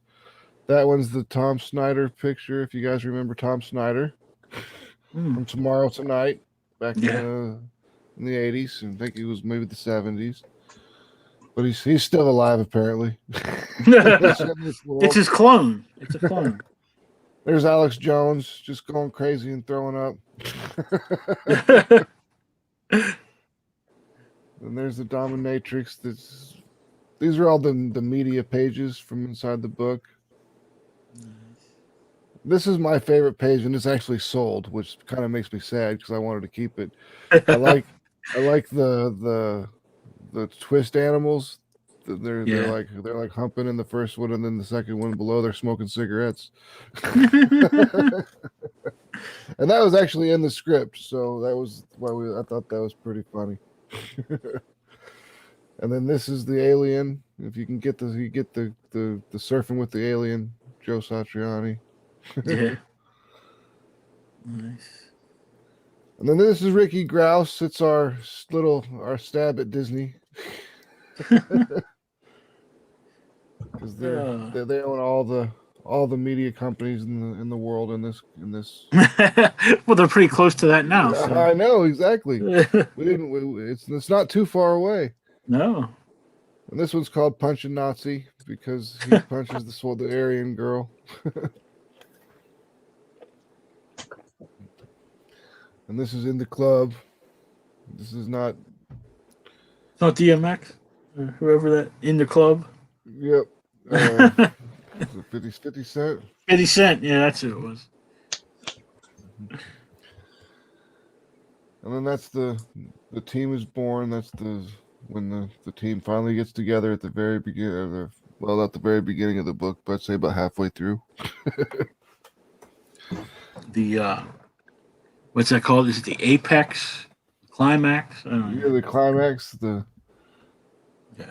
And We haven't quite gotten to the end of the stretch goals yet. As soon as we hit 2,500, there'll be a dog tag that's released. I think I have a dog tag from my old campaign here. So they'll be similar to this. Here, let me see if I can. I don't know how to do that. It's okay, don't worry about it. But they'll be similar to this, except for they'll have a QR code on it, which will lead you to a website, which is Morse Medical's website. And then if you do a little bit of sleuthing on the website, there's a hidden prize on there for everybody. Oh, nice. Stickers and buttons and poker chips and trading cards. Poker chips. We did poker chips for Mary Machine Gun, and they were really popular, and everyone loved them. Yeah. I'm a trading card person. I guess I don't know why, but I like trading cards too because you can keep them. They don't take up a whole lot of room for collecting. Yeah. And that's the end of the campaign. All right, so just want to go over some of the tiers here if I can. Yeah. Let's cover A.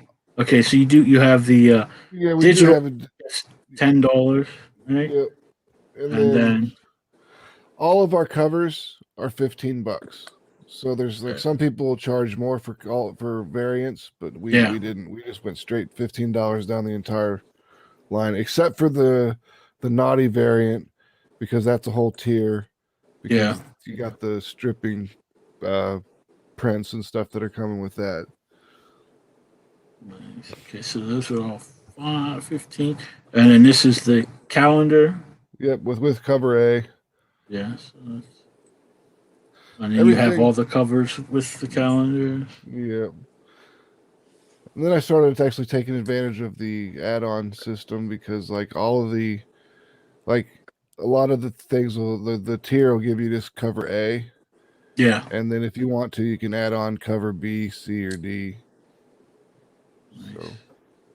And then there's the naughty tier, And that's the naughty one with the calendar, and then we get into the original art. So like what 200, and with those you still get cover A, and the digital. Yep. And then then you also get a print of that page from the book, right? Yeah, you get the print. Yep, you get a print of the page, plus you get the page. Nice. And then that's just all those. All right. And I think that's page 2 has the punch. Just trying to see if there was anything I missed. Well, there's join the Cyberpunk gang, which allows you to there it is. Get drawn into the next book as a gang member. Nice. Is that just like a one-off thing, like like you're gonna be just in the you'll crowd? You'll probably end up dead.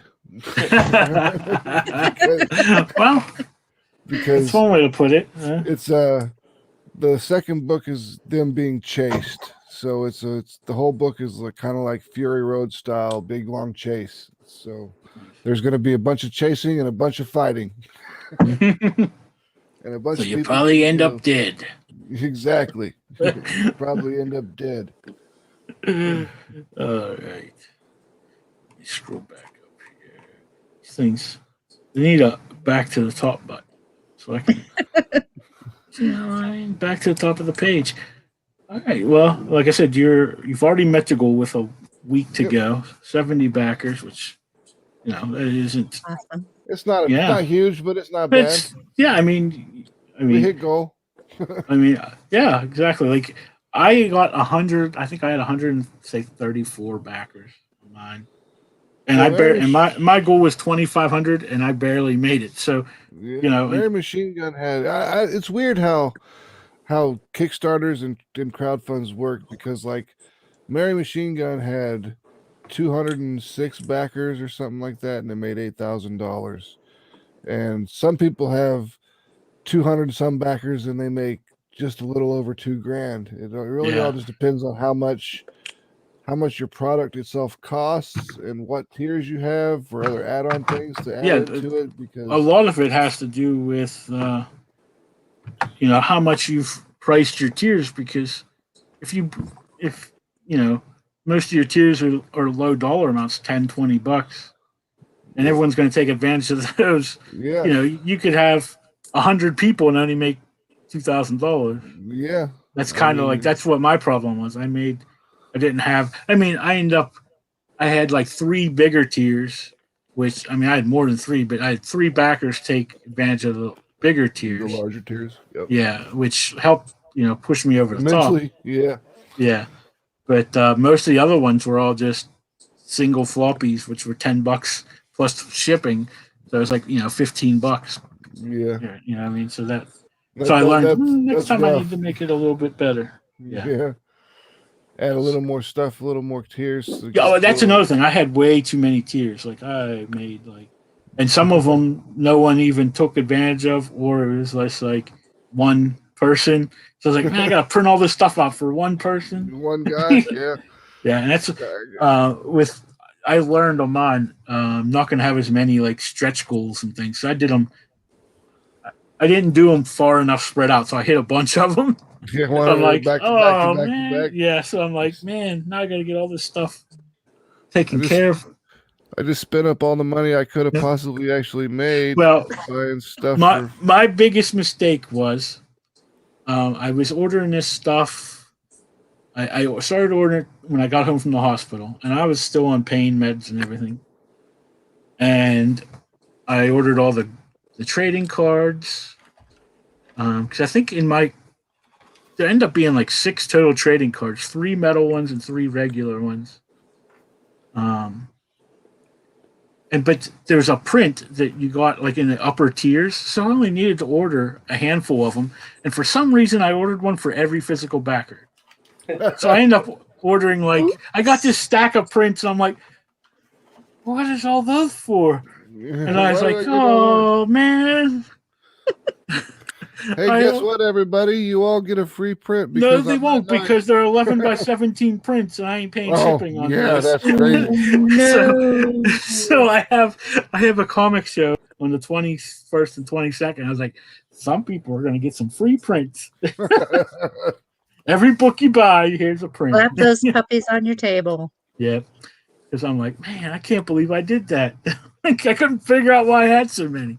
I was like, oh, never order stuff when you're on pain meds. That's what I know.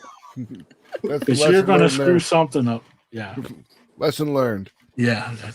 But the one stretch goal I did have, because I didn't figure it out until later, that I could actually do it, is there were these metallic covers. Not metallic. They were like foil covers. I don't even know how to explain it. I don't even know where they are. But I really want, when I seen them, I was like, oh, I want to do this for the books. But I'm going to have to reach this stretch goal. But we didn't get to reach it. And I was so upset. But I have I sent to get just see what it would look like from my printer. I don't even know where I put them. But so I asked them to send them to me, just 2 issues, just so I could see what they looked like. I think this is.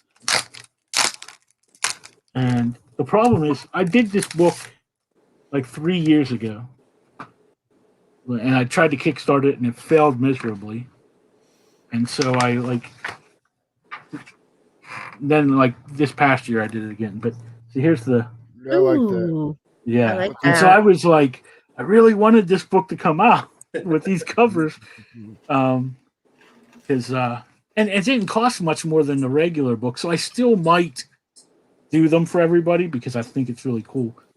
And I really want to do a gatefold because I didn't know, but they do it on the back cover too. So the whole cover gets that way. So nice. I'm like, that'd be awesome for a gatefold cover. Or just a wraparound. Yeah, it's yeah. Yeah. But will your wraparound have a cat butt on it? No. And then this was the other, it's more just a metal finish kind of thing. But like I said, this was actually the old book that I did the art on 4 years ago. And So there's like stuff not in here, and I changed stuff. But now I even like hired a new artist. So, these books are like one of a kind of thing, because I'm not even the artist on the book anymore. So are those just proofs that you got? Yeah, like because I had got the book printed, like I said, 3 years ago through Kablam, but then I seen that they offered these new cover things. I just wanted to see what they looked like, so I ordered one of each, and I didn't get them back in time, like for the campaign to show everybody. So I was like, "Ooh, I got these 2 special covers. I don't know what I'll ever do with." Hey, that's exclusive. I have some other stuff like that too. Like when I did the Kickstarter the first time back in, I guess it was 3-4 years ago, I did like a Kickstarter only cover. Yep. And since I ended up canceling it because in 2 weeks I only had 15 backers and made like $150. Yeah. So I was like, that's not gonna. So I ended up canceling it, but I still had stuff printed out. And Travis was like, I'll just pay you for the book. And I'm like, all right, well, what cover do you want? And he wanted that Kickstarter cover. So he has the only of those covers in existence is that one Kickstarter cover. Dang you, Travis. Yeah. Oh, let's see. Someone else's. Oh, hey, Naomi Comics. That's LP. Could say hi to me too. Why you gotta be all about Max? I'm a popular guy. People love me. He puts nudity in his books. Exactly. It's true. I just have a cat butt. Yeah. Well, that could be nudity to cats. Though cats probably like. That's right. You don't know. I see cat butt every morning. Yeah. And lays on me. He's like, it's time to eat. Okay, I have another question I was just thinking of. Think of how what would your 15-year-old self imagine that you'd be doing right now in life? 15. Yeah. And who didn't we start with? We'll start with Max first this time. All right. My 15-year-old self would think that I would be a writer because that was what I wanted to do when I was 15, and now I'm a writer. So it worked out. I mean, now the path that I took to get here is not the path that my 15-year-old self would think that it would be the way. At first off, it would be like I just became a writer, but no. I joined the military and went to Iraq and did all these other different things with my life until finally I was wounded, and now I can sit and have to write because that's about all I can do. Oh yeah, I know that. All right, we'll go to Kat next. I would say running a used bookstore. That was kind of my thing. Like when I was in high school, I had I could even picture the house. I wanted to buy like this old house. We had one of those near me. Take the kitchen area and make a little cafe, bar, and it was basically a cozier version of Barnes and Noble, but with used bookstore, used books. And cool. Off to the left in the side room would be all the kids' books and comics and I had the whole thing planned out. I knew what I wanted to do. And then I hit accounting as a business major in college and went, this is not what I want to do. Yeah. I don't like accounting.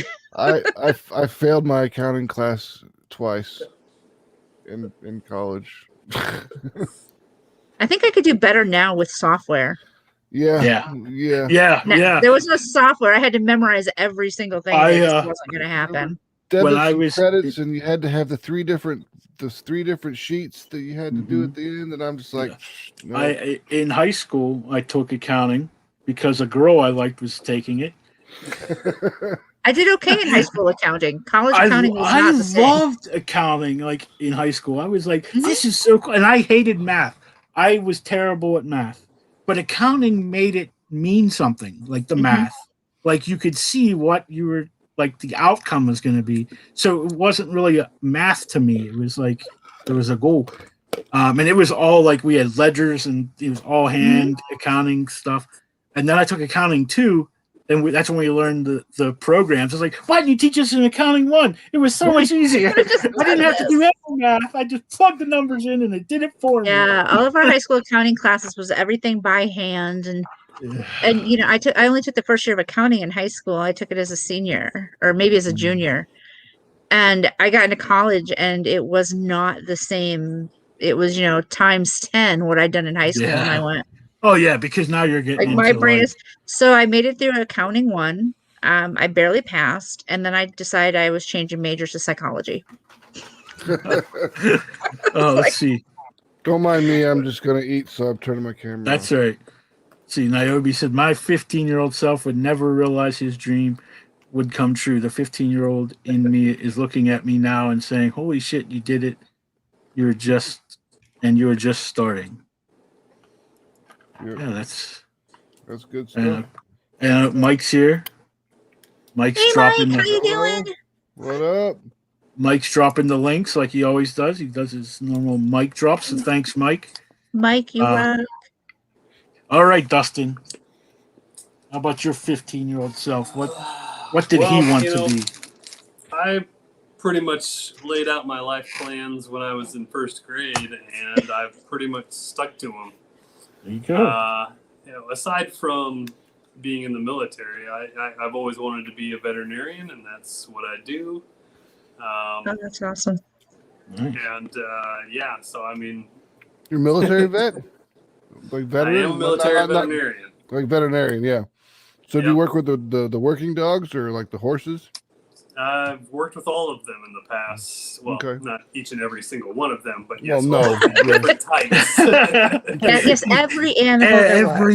Every single one of them. Because when I was in Germany, we lived next to the MP's barracks where they kept all the working dogs. And I know they had the veterinarian's office was close by over there. And then when I was in Germany for 3 years. In So I know Bamberg, I was in Bamberg. Oh, okay. Okay. I was in Kaiserslautern. Okay, Kaiserslautern. That was the big. That's where our division was or whatever. Yeah, it's where the dog center is for Europe. So wow. Any working dog that gets injured downrange ends up at Kaiserslautern. Mm-hmm. Nice. So you're a military vet. Yep. I'm a veteran or a vet. So vet. There you go. I'm screwing all kinds of stuff up. All right. So I wanted to be a lawyer. So it was to the point where for Christmas I was getting law books and law dictionaries for Christmas, and I would actually read them when I mean this was before I was 15. This is probably like when I was 13 years old. I remember getting them and reading them, and when I got to high school and I could take law classes, I took business law classes and criminology and law classes. I took all them. And then when I got to be a senior in high school, I realized I don't know how I'm going to go to college. My family can't afford it. I never, no one ever told me what classes I should have taken to get into college. So I just kind of because I liked art. So I took a lot of art classes. I was in, we had vocational agriculture, which is kind of like VOTech, but it was only 2 periods a day instead of 4. And we learned farming stuff and things like that. And so I was in FFA, and then welcome to the Midwest. Yeah. So realized I'm probably not going to go to college. So I did what most people in my area, if you didn't end up going to college, if you're a male and you didn't go work at the steel mill, you went to the military. So that's what I did for the first couple of years instead of going to college. Then get that GI Bill. Yeah. Only takes a year. By the time I got out, I was, my life was pretty well set to what I was going to do. But then I got hurt and couldn't work anymore. And I've always drawn. My mom said I would draw before I could read. That was always. Yeah. So it was kind of no brainer when I couldn't work anymore, what I was going to do to support myself. And I mean, it took me over 2 years before I got disability after I couldn't work. And actually, my art, like, I mean, that's paid the bills for 2 years just doing commissions. I wasn't even doing like comic book work yet. I was just doing commissions for people and stuff. And I lived in where I lived at that point. I lived in York, Pennsylvania. I was working for Harley Davidson when I got hurt, and I lived in like I guess like a boarding house. Like you just rented a room and you shared a kitchen and a bathroom with other people. And I paid weekly rent, so it wasn't even like I would get a commission and if I got it like on Friday, I'd probably finish it by Sunday, and I'd be able to pay the rent on Saturday. By Monday, I was worrying about, okay, now how am I going to pay the rent next week? Yeah. So it was like a nonstop thing. So I was constantly hustling, trying to, get stuff paid rough. for. That's living as a commission artist is rough. That is a rough life. Yeah. and I mean, this past year, I don't know how some people did it because I have friends who are full-time artists. Like that's their job. And not being I mean, they live on that stuff and not having conventions to go to. Yeah, I don't know how those other artists are keeping up. Yeah. I don't know. And I mean, I go to conventions and I make no money, like barely. I mean, if I pay for my table, I think it's a good weekend. Hey, that's the goal. If you can get your table paid for, it's kind of like with Kickstarter. It's like the goal is to get funded, but that's really just the beginning. Because then once you hit that, then you got to go on that long grind. Yeah. Oh, you make it sound so much fun. Oh, it's super fun. Yeah, it is. It's if anything can be fun and super stressful at the same time, that's what it is. Yep. Because you get so excited about stuff, but then the slightest little setback will just like kill you. Oh, Kickstarter will play with your emotions. You'll be like, one day you'll get like $300 in pledges, and then the next day you'll like $400 worth of pledges. You'll lose $40, and you're like, "What's going on?" What did I say? Did I say something on the live stream last stream? I was on stream last night. Did I say something stupid? Let me go back and watch it again. Let me go watch and see what I said. All right. I don't know if Katrina will have an answer. She might, but she might not. What unpopular opinion do you have about a superhero that you'll always defend? If that makes sense. It's an unpopular opinion about a certain character. Let's just say a character, but you'll always defend it. So you're gonna no matter what someone says, this is still my opinion on that character. Let's go with Dustin first. That's a tough question. Yeah. I don't know. I don't have any unpopular opinion that I have. Okay. Batman is highly overrated. That is probably my most unpopular opinion. I would say, because a lot of people will say Superman is overrated. I would say Superman. My opinion is Superman is boring. He is. I mean, it's just you can't lose, so it's kind of like, Yeah. I mean, they killed him in the thing, but I mean, how long was he dead? Yeah, how long was he dead for? 6 months. That's the problem with Superman. He's easily defeated with a little bit of kryptonite. Yeah, just a rock. I mean, Batman can do it, and Batman doesn't have any superpowers. Everyone likes to point that out. Yeah, I was gonna say, yeah. Batman isn't really a superhero. There's nothing super about him other than he's rich and has a lot of gadgets. He's just DC's Iron Man, right? He's just a guy, Gadgets. with some cash. James Bond. Basically, what he is, James Bond. That is a. Man, that could like cause war saying Batman's overrated. Well, like I said, it's an unpopular opinion. You heard it here first, guys. I'm going to put that. Dustin Staab thinks Batman is overrated. You'll be done. Maybe the new Facebook war. I have plenty of friends that will staunchly defend Batman, which is okay. To each their own. Now, I've been a Batman fan in the past. Obviously, I grew up with the Michael Keaton Batman. Yep. So, Batman was probably one of my first introductions to superheroes, as with most people. But, I mean, how many times can you redo the same story? I mean, we've seen the same thing with Spider-Man. It's like, okay, let's get it out there and let's move on. We know what the origin story is. Yeah. And we got another Batman origin story coming up here soon. So I don't know if it's really an origin. It's a year one story, I guess. They'll have the same thing. They'll have with to the like gun, and the they'll pearls. have the The alley. pearl necklace breaks, and the pearls go flying everywhere. And then there's a gunshot. Because there might be that one person who's never heard of Batman. What's in the movie? lies, dirty lies. I'm going to be honest here. I don't think I've ever seen a Batman movie. Oh, How can you like live in this country and not see a Batman? I mean, like, don't you have like TNT? They're on there like every weekend. I swear to God.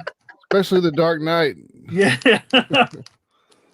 I might actually own them, but I have never watched them. Now you sound like I ain't gonna say it because I'll start war. But all right, Katrina, who's your one character? I don't know that I've got a character, although I would say Star Wars is meh. Man, these people are just killing me today. No, if Max says the X-Men are overrated, we're done. We're just stopping the stream right now. I was gonna go after the other major trilogy. But I want to find out why Kat. We got to find out why Kat thinks Star Wars is meh. Because you're a girl. That's because I'm a girl. That's that. exactly right. I know. Is she a Star Trek fan? I mean, because Star Trek, yes. Star Trek, like. But I mean, I would say not a super fan. I enjoy it, but I'm not like a super fan. Well, you don't dislike Star Wars because you like Star Trek. No. I'm being attacked by a kitten. Tell us how you feel about Star Wars. Well, he looks like Darth Vader, so he's gonna like. I'm Mina. No, I think it's more. I didn't see any of it until I was in my 20s. I somehow missed childhood and seeing it. And my one big memory is that like my youngest was about 3, and I asked my ex-husband not to show it to him. At 3. Did you see that ghost go past again? I did just see that. That's crazy. Okay, I didn't think I'm crazy. But he was well, why he should see it. It's a classic. It's important that the boys see this movie. And I said, okay, when he whacks you with something and calls it a lightsaber, not my fault.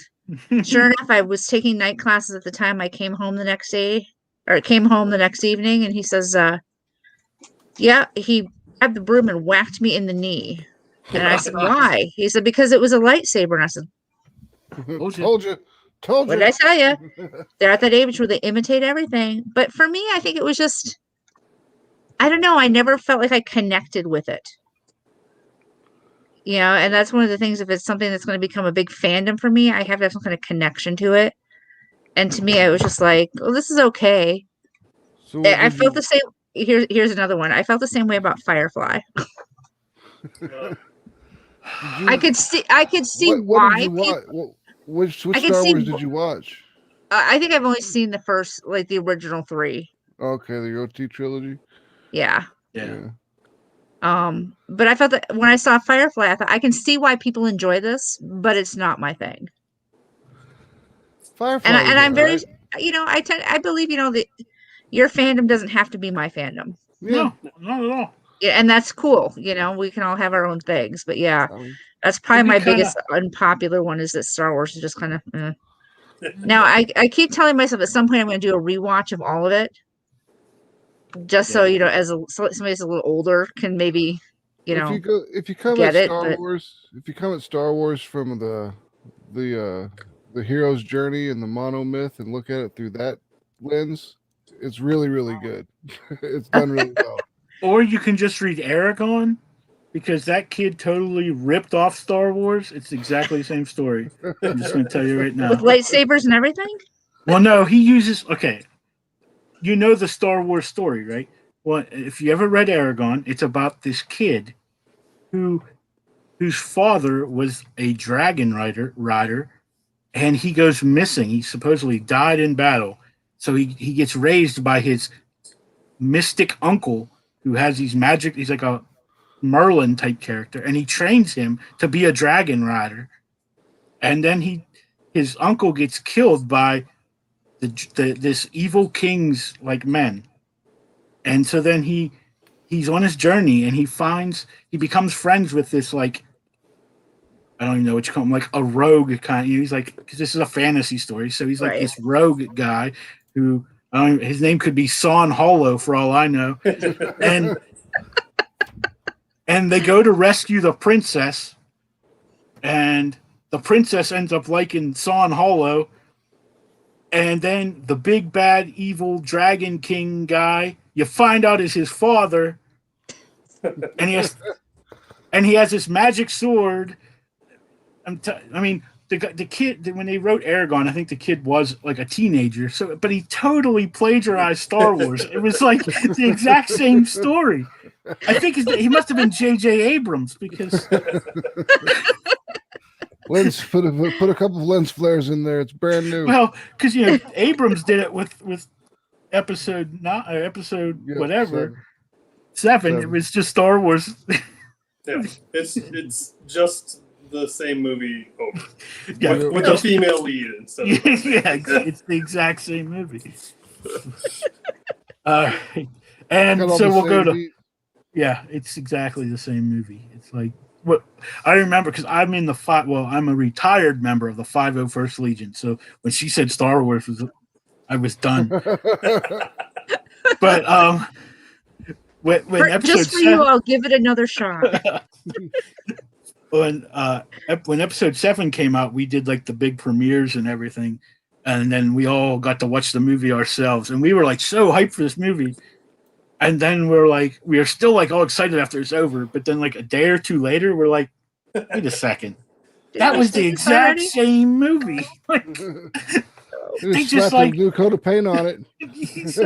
Have you seen the videos that pair them up and shot for shot? Yeah, there's some things like it's a giant planet that has a big laser that shoots out of it. All right, Max, let me know your very unpopular opinion of something. My unpopular opinion is that the Lord of the Rings movies were not as good as they should have been. They should have. The books were much better. They cut out so much stuff, like Tom Bombadil. I mean, he was like that's the guy that saved the day at the end of the whole fucking thing. But we can't introduce him now. We're already 35 hours in. Exactly. And I mean, I remember watching them and thinking that I was like, these are all right. I mean, the Nazguls look great. Everything looked fantastic, but it's just, they cut too much out of it. They could have been so much better. And like, a lot of people don't agree with me. They're like, I don't need that guy, that hippie spouting poetry. I'm like, that hippie spouting poetry is God. Do you get it? Yeah. Do you not understand it? But how many people that enjoy the movie actually read the books? That's true. That's true. Yeah. I mean, see, again, I have not read the books. I tried when I was in I tried when I was a lot younger, and I was like not at the age level that I needed to be to really get into them. And then since then, I've been looking at like used bookstores to find copies so that I can. I think I was in middle school, and it takes me forever to read. Like, literally, it'll take me a year to read a book because I'm just a very slow reader. And I got that book from the library because I remembered the cartoon. Like, so I went to get the book, and it's like this thick, and I'm like, yeah, that's gonna sit in my house all year. just plan on me renewing this forever. But yeah, I'm like, I'll bring it back the last day of school, and I might get through it. So am I the only person that when I saw the movies in a movie theater? I did. Am I the only person that during the long war battle scenes got up and went to the bathroom? Probably, because that was the whole point of going. Yeah, I would get to the point where they would be going, and I I'm like, oh, they're still fighting. I'll be right back. I go to the bathroom, kind of take my time, wash my hands, come back, and they'd still be fighting. like clearly I didn't miss much. They're still fighting. Yeah, when the Lord of the Rings movies came out, I was still married, and I wanted to see the first movie, but my ex-wife wanted to see something else. I don't remember what, some girly movie. I don't know what it was. So I told movies. I was like, all right, we'll go see that, but then you have to come see Lord of the Rings with me. And she's like, all right, because she just wanted to see that movie so bad. So then we went and seen that, and then we went and seen Lord of the Rings. So this was like an all-day movie event. So the way Lord of the Rings ends, how it doesn't end. Yeah. And she gets all mad. She's like, they can't end it like that. Wait, I need to know what's going to happen. How am I going to do what? And so she liked it so much that we went back to opening night. We went and seen the other two movies when they came out. Well, you should have been like, well, you're in luck because they filmed all three of them at the same time. So one year, one after another. Here's Andrew. But he's just a guy who has a comic, and yeah, doing his thing. I was on his show 2 days ago. Yeah, okay. It was on. He is. If you ever go on Andrew's show, it's a completely different. I don't know. Like, he is a great interviewer. Like, because I was on his show, and it just is like, holy crap! This is so professional. This is uber prepared. Like, he knows the day, what month you were born, what the weather was like that day. Like, here's my kitty. She had surgery today. Oh, kitty. She had surgery today. She had to get a big growth removed from her neck. Oh. Sorry. I'm sorry it was too easy. Too easy. I don't know. Now I want the challenge. Let me think. This is me not being prepared for Kickstarter month and not having podcasts lined up. Hey, you're going to be back on in a few weeks again. Yeah, on girls' yeah. night. It's all girls that night. So. Oh, is it? Okay, cool. Yeah. It's with my super this is my super technologically advanced schedule. Yeah, that's how I live. I have a calendar and I use it, but I have notes on everything and lists. Yep, that's the way we do it around here. Because you'll be I was posting lists to Facebook for a while, and people were like, "Are you obsessed with lists?" And I'm like, "It's the only way I get anything accomplished. If I don't have a list, Checklist. I don't have a list to check off. I'm not getting nothing done today." I tell everybody I'm really old, and they don't believe me. So I show everybody, like, I think it was my nephew was in my room the other day, and he's like, "Uncle Jimmy, why do you have so many of these little notebooks laying around?" I was like, because that's how I keep track of stuff. Leave me alone.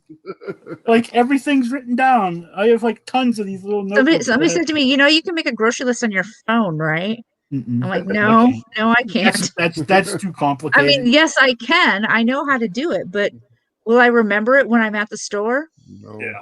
That's why I always ask everybody, like, how do you write your comics?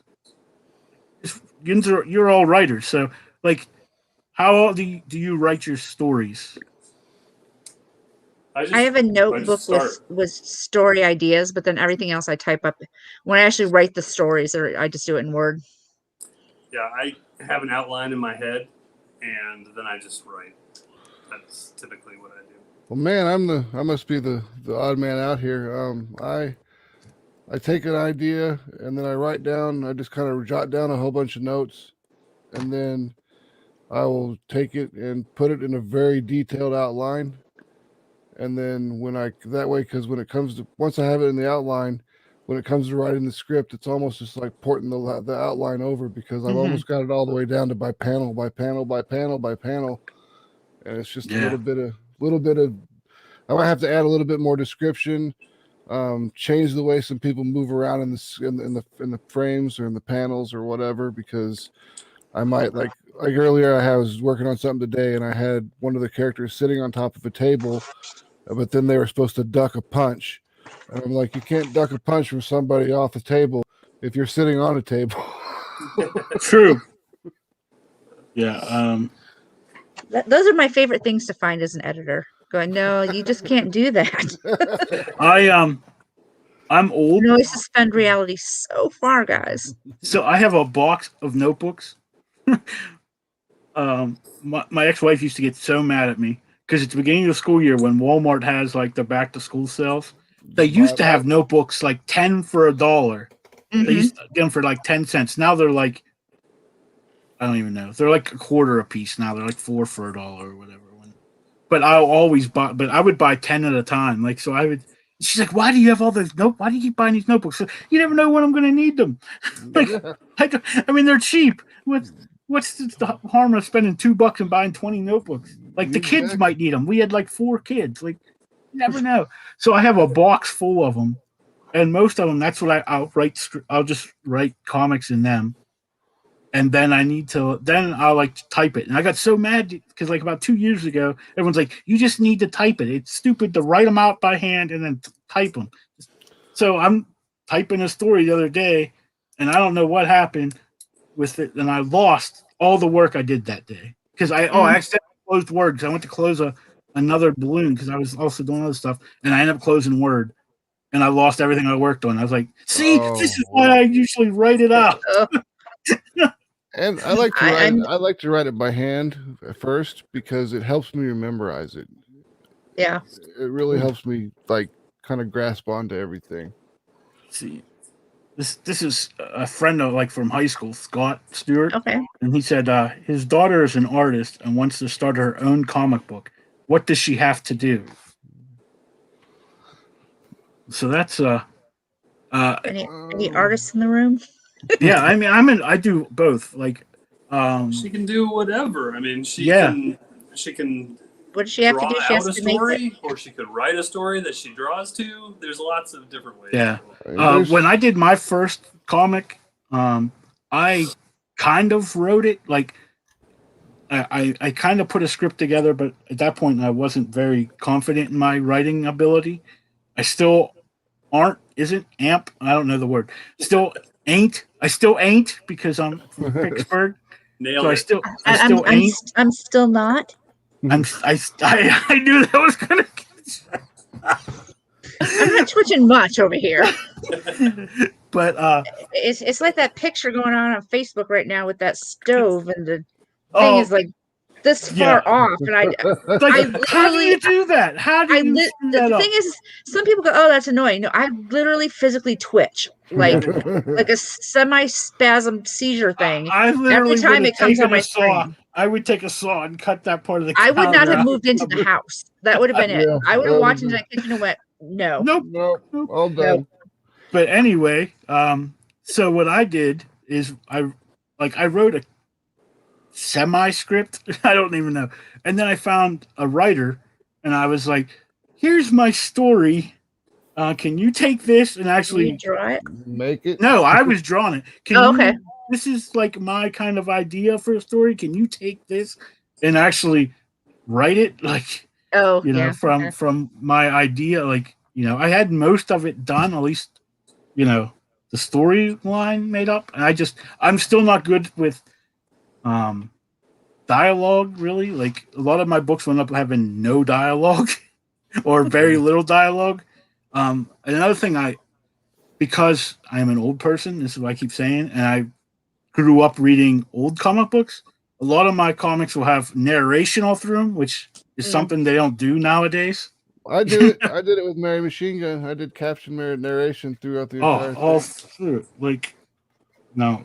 This is this is the comic book I'm talking about, and it's really like this whole first page is nothing but narration, like until you get like some word balloons down here, and and like this page was a lot of this. I'm going the wrong way. Which way do I want to go? There's like all kinds of narration on this page. I like narration. Yeah, I do too. But like, Well, so my suggestion for his daughter would be to go to one of the websites where you can get comic scripts. There's like a whole bunch of websites where you can just get scripts from comic books, Mhm. and then start working on your sequential art. Practice. Yeah. I mean, I've been if you're drawn. already an artist, work on your sequential art so you can work on telling a story through your art. And then once you got that down, you're good to go. Good advice. Yeah. Like, no, this isn't. I mean, it's probably more. Everyone gives it more to the writer than the artist. But the issue of GI Joe, it's like the most famous one that Larry Hama wrote. It's Silent Interlude. There's there's no words at all in the whole book. Yeah. But you know what happens. You know, like how the story. You can understand the story because the way he wrote it and how the artist drew it. So I mean, it just shows like But yeah, as an artist, you can't really do anything until you get a story. Unless you know someone who can write, or if you have a story. Like when I was growing up, and even before this, when I was in the military and in the 90s, I was doing my own X-Men comic book that I just wrote in my head as I drew it. Do you know what I'm saying? Like, because I was an artist more than, so I would just, this is where I want the story to go. So I was just drawing it as I went. Yeah. And if you can keep that straight in your head, more power to you. I know I cannot. Yeah. What's he say? It's the accent that makes it difficult. See, so he's from my area too. We're from Pittsburgh. We talk funny. Pittsburgh, we drink Malk. Malk. No. We go down there to the south side. I'm from the Midwest. We bump into you. It's oh. Yep, I do that too. I didn't realize I did it until somebody like bumped into me today and I did it. And I went, oh, I guess I do that. Yeah. I do everything like cliche, Michigan thing there is, Midwest. When I worked at Best Buy, because it was a Wisconsin company, I guess, are they from? Yeah. And so they had people from the home office come, and it was just hilarious. We made fun of them for days, the way they talked. I can't even remember stuff that they say. Like there's certain things they put at the end of their sentences that we just. What's the mother on one of those like cartoon shows talks like that? I can't think of it. I see 2 brain surgeries. It makes you just. All right, so she already has a story. She doesn't know what to do with it. Yeah. Well, seen the art. So there's art that's done for the story. Well, I've seen some of her art. I don't know if it's for that book though. He's just showing me some like figure art and stuff. Well, the thing is, I mean, nowadays, unlike when we were younger, there's places you can get the comic book printed yourself. Mm-hmm. I mean, they're like a dime a dozen. Kickstarter comic. Yeah, I mean, there's Kickstarter. Like if you don't have the money to pay for it, and that way it gets the book into readers. Like I said before, this is the first book I kickstarted, and I've had 5 or 6 books, and I've just printed them myself. Like this one, this was the first book that we did, and I paid for it out of pocket. Like, I just. The good thing is, I had no overhead really because my writer, he just worked with me, that kind of deal, and I was the artist, so I didn't have to pay an artist. And Dustin, you'll have one of those soon to show off. What? Yeah. We all went like this.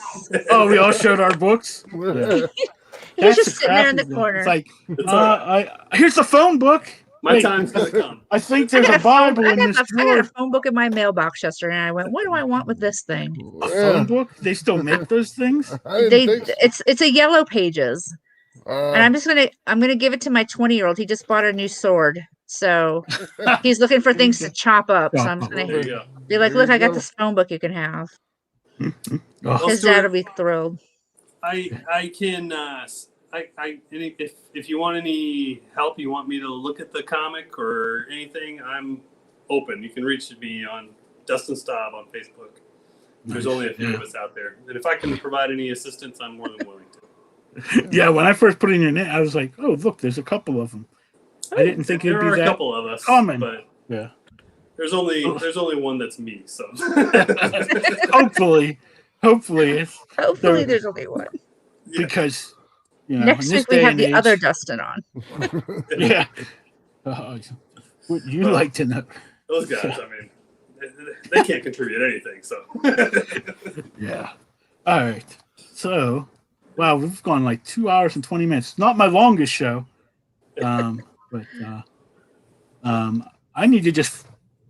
I end up now. I don't know if you knew. I was doing a contest tonight. This is the first time where all the viewers and people who actually.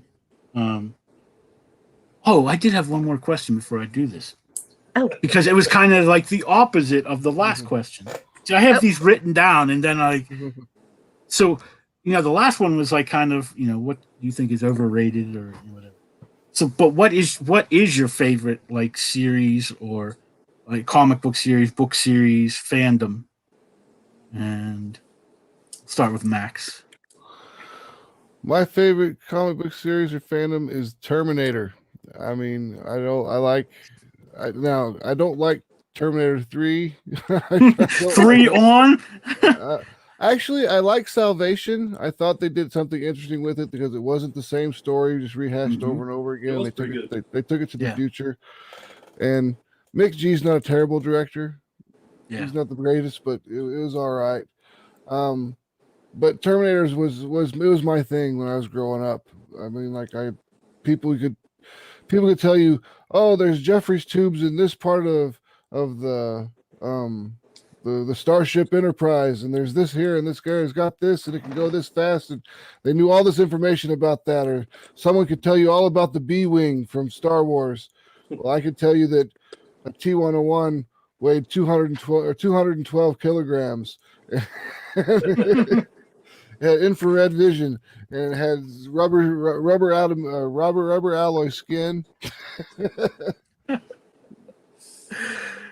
Yeah, that reminds me of guys in the 501st. Like when I joined, they like know the names of all the weapons and all this stuff. And I'm like, oh, those had names. And they were was like rifle. I just thought that was a stormtrooper gun, right? Yeah, it's a stormtrooper gun. Yeah, that's a DC-11. Where'd you get that name from? Oh, because you get those manual books and that has all that stuff in it. I'm like, that's crazy. And characters that have real names, not like the action figures. Like, like what? Stormtrooper 3.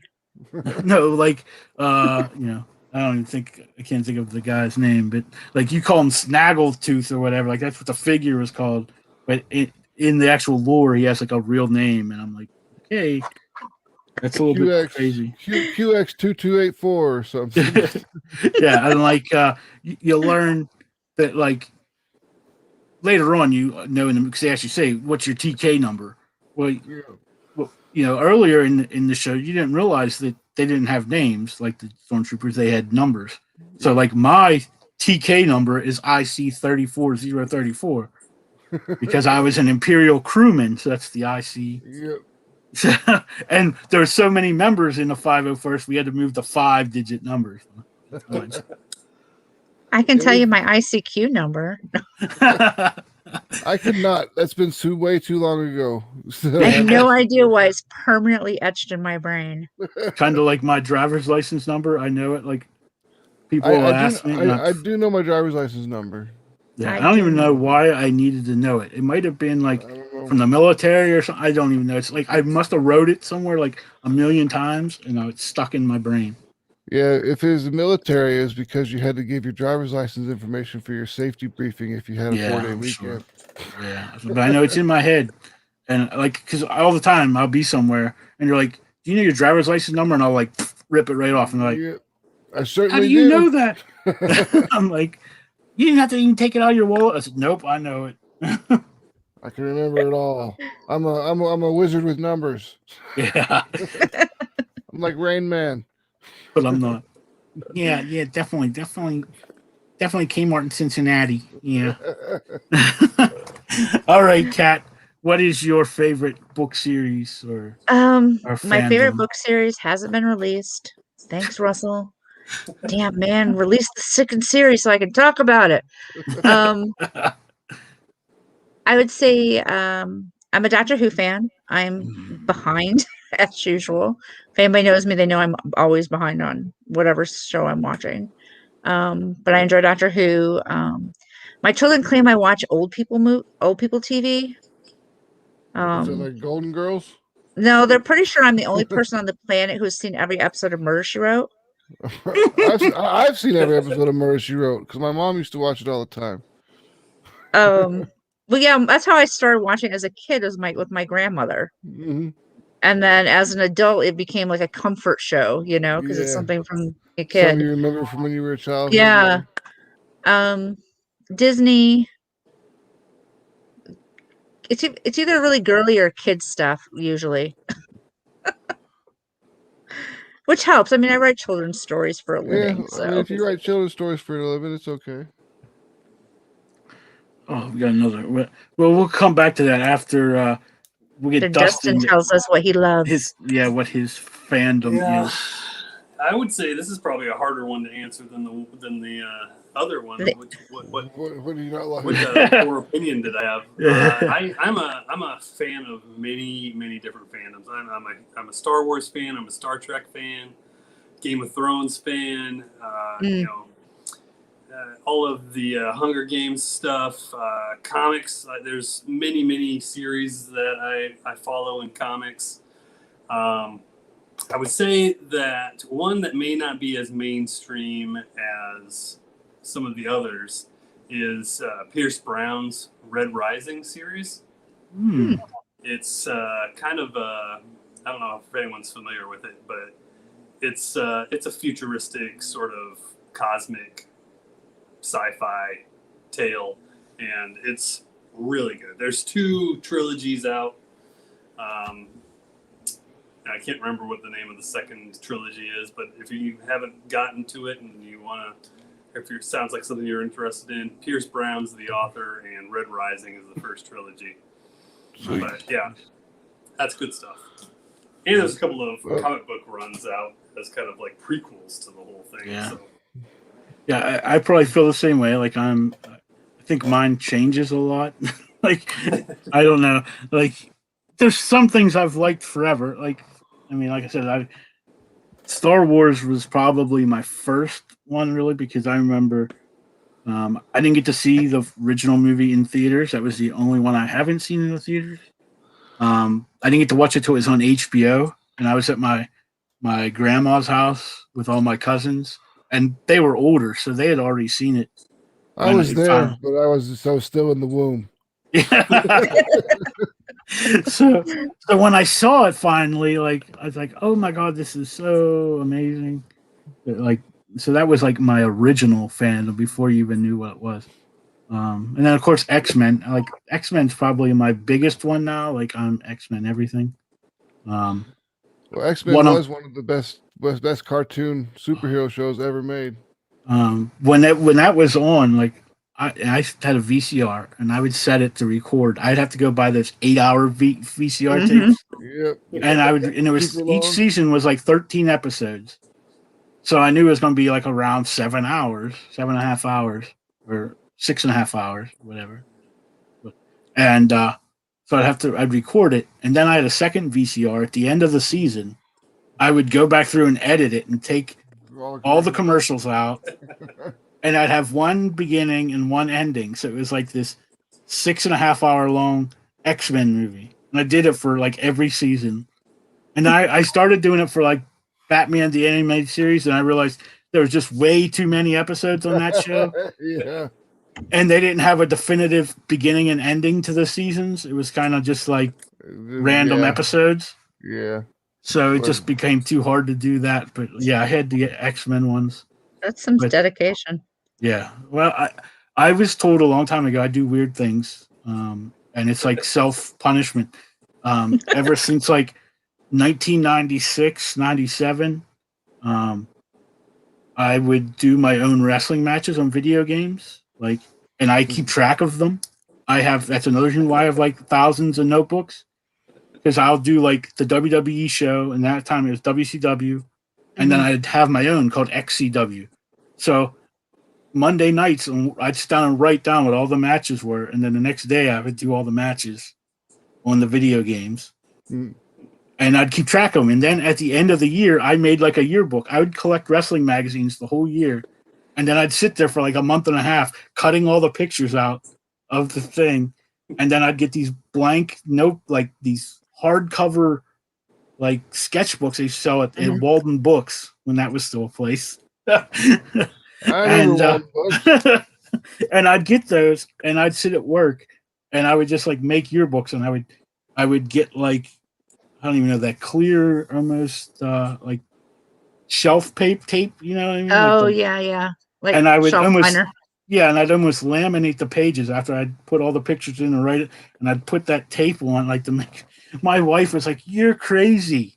I'm like, "It's just something I have to do." Like, it's just, and so I've still been doing it. Like, and this is what, almost how many years later? So, and like, if a guy leaves the WWE, I have to like move him over. I have to like write, and I write storylines and everything. So it's not just like me doing the matches. I actually write storylines out. So I write out the shows and everything. It's just, yeah, crazy. So that might be my biggest fandom because I'm obsessed with it. I don't know why. Sounds like it.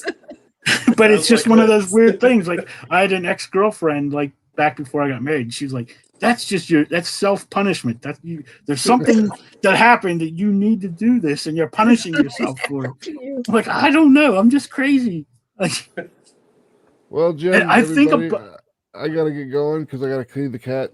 The surgery thing. I gotta clean Oh, up his all right. stitches and everything. Yep. So, all right. it was nice. It was nice coming by. It's good to see you guys. Good seeing you. Anytime you want to come back, yeah, Max, I'll come you're back more in. than welcome. I mean, you don't even need to have. I told people you don't even need to be promoting anything. We just like to come and hang out and have fun. That's fine. Anytime you guys space, just let me know. All right, man. Thanks for stopping. See you guys later. Bye. Yep. Bye.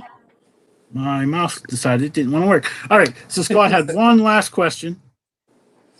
Oh, I don't even want to check that next thing. But he said, "Who inspired you, and at what age?" So, I mean, you probably have a lot of inspirations. Yeah. Winnie the Pooh. Reading. Wasn't. Yeah. Oh, you mean like?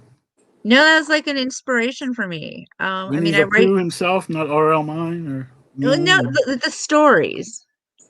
I mean, starting with like the books when I was a kid, and then getting into like when Disney took over with the movies, and things like that. But I mean, one of my first book was, teddy bears and other stuffed animals that, have lives, and here's what they do and kind of stuff, which is very, 100 Acre Wood. Yeah.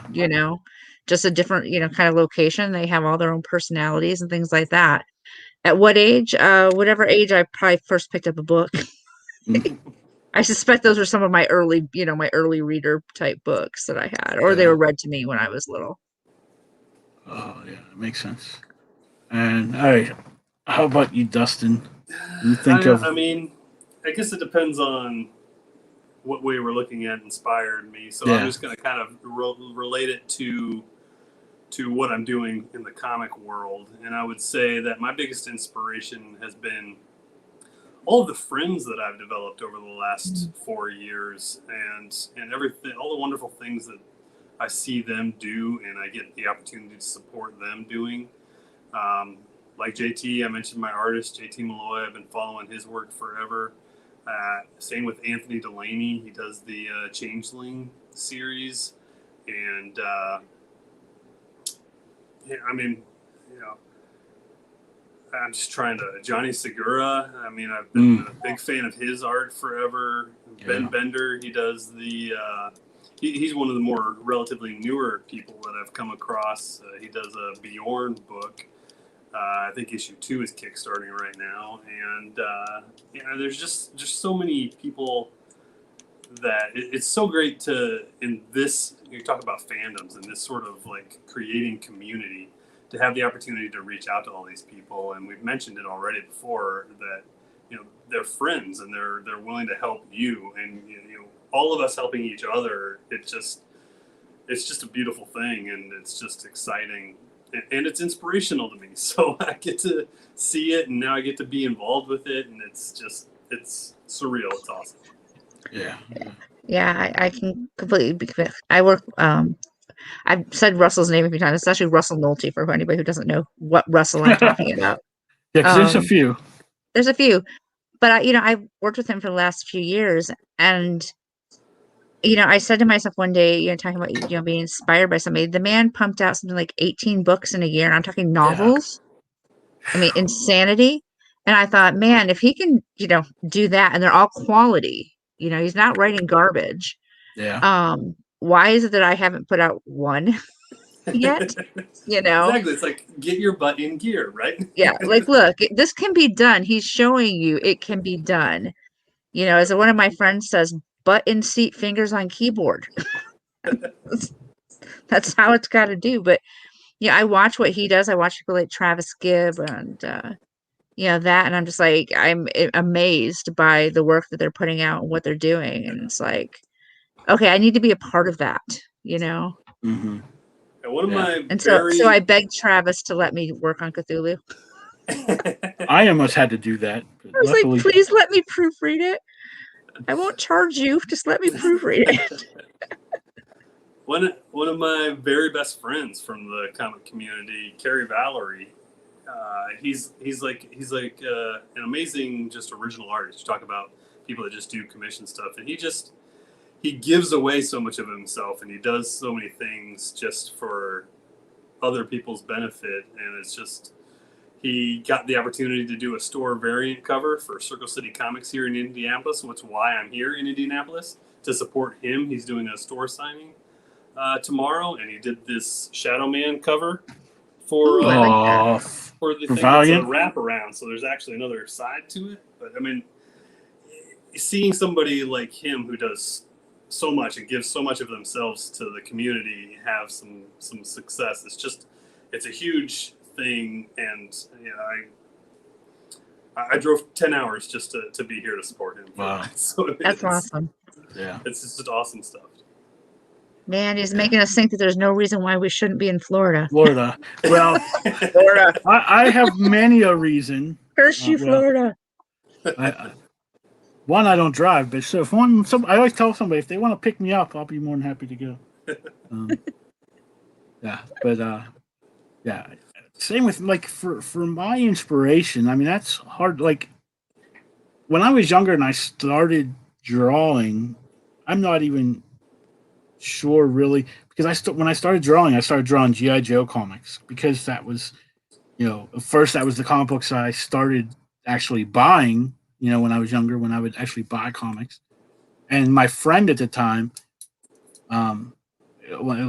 he literally had every G.I. Joe toy.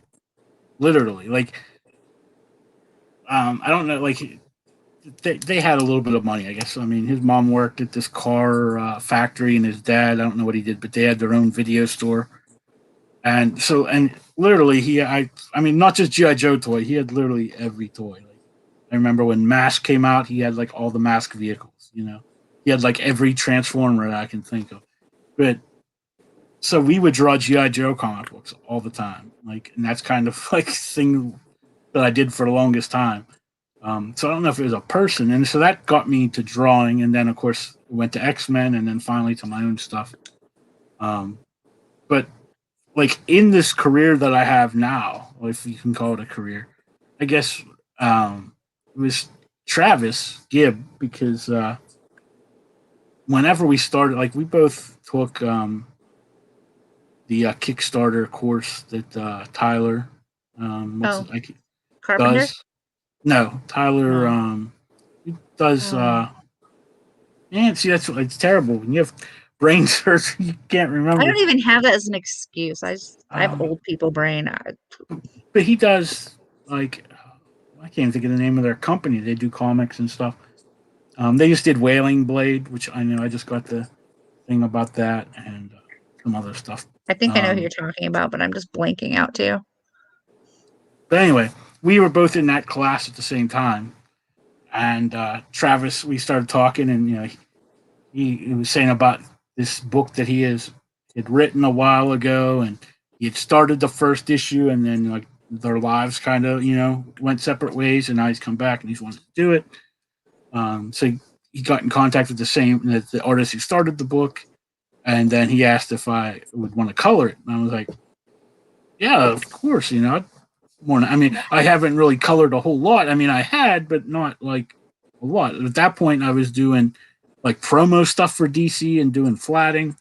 And so I didn't really, I didn't have any like coloring besides my own stuff, but any credits.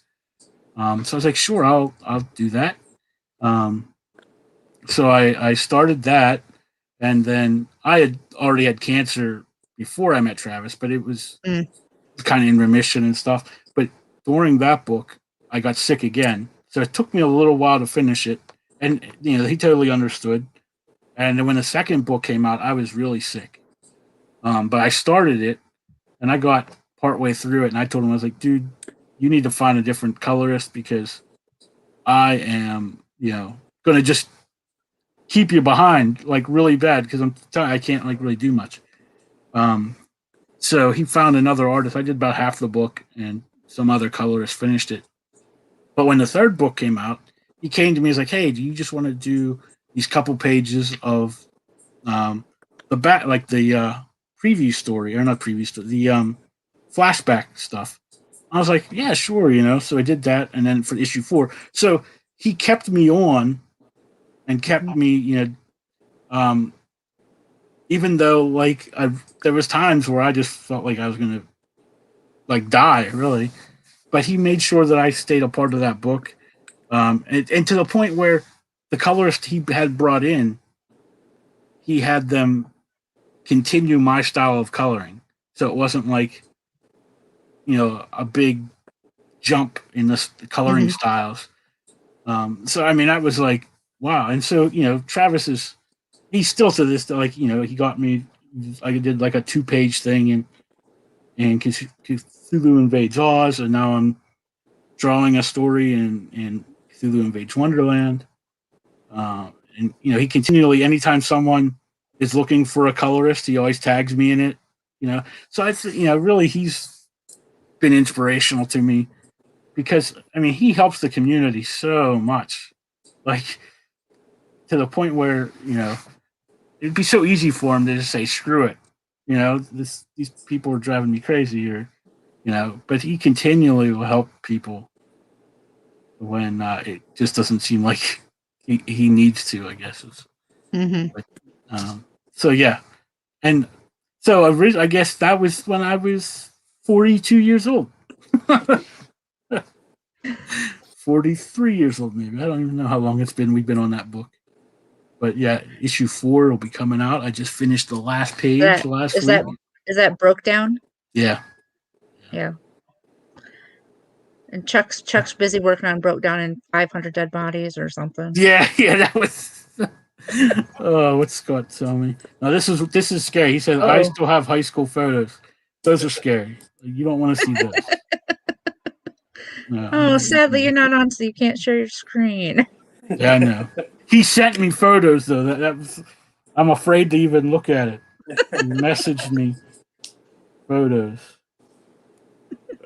Oh, it's pictures that his daughter drew. Oh, okay. And her I don't know art. if you can see it on my phone. Oh, there's another one just popped up. Oh. But I don't know if you can see her it. Art? Yeah. Oh, I like. Yeah, and then there's something else.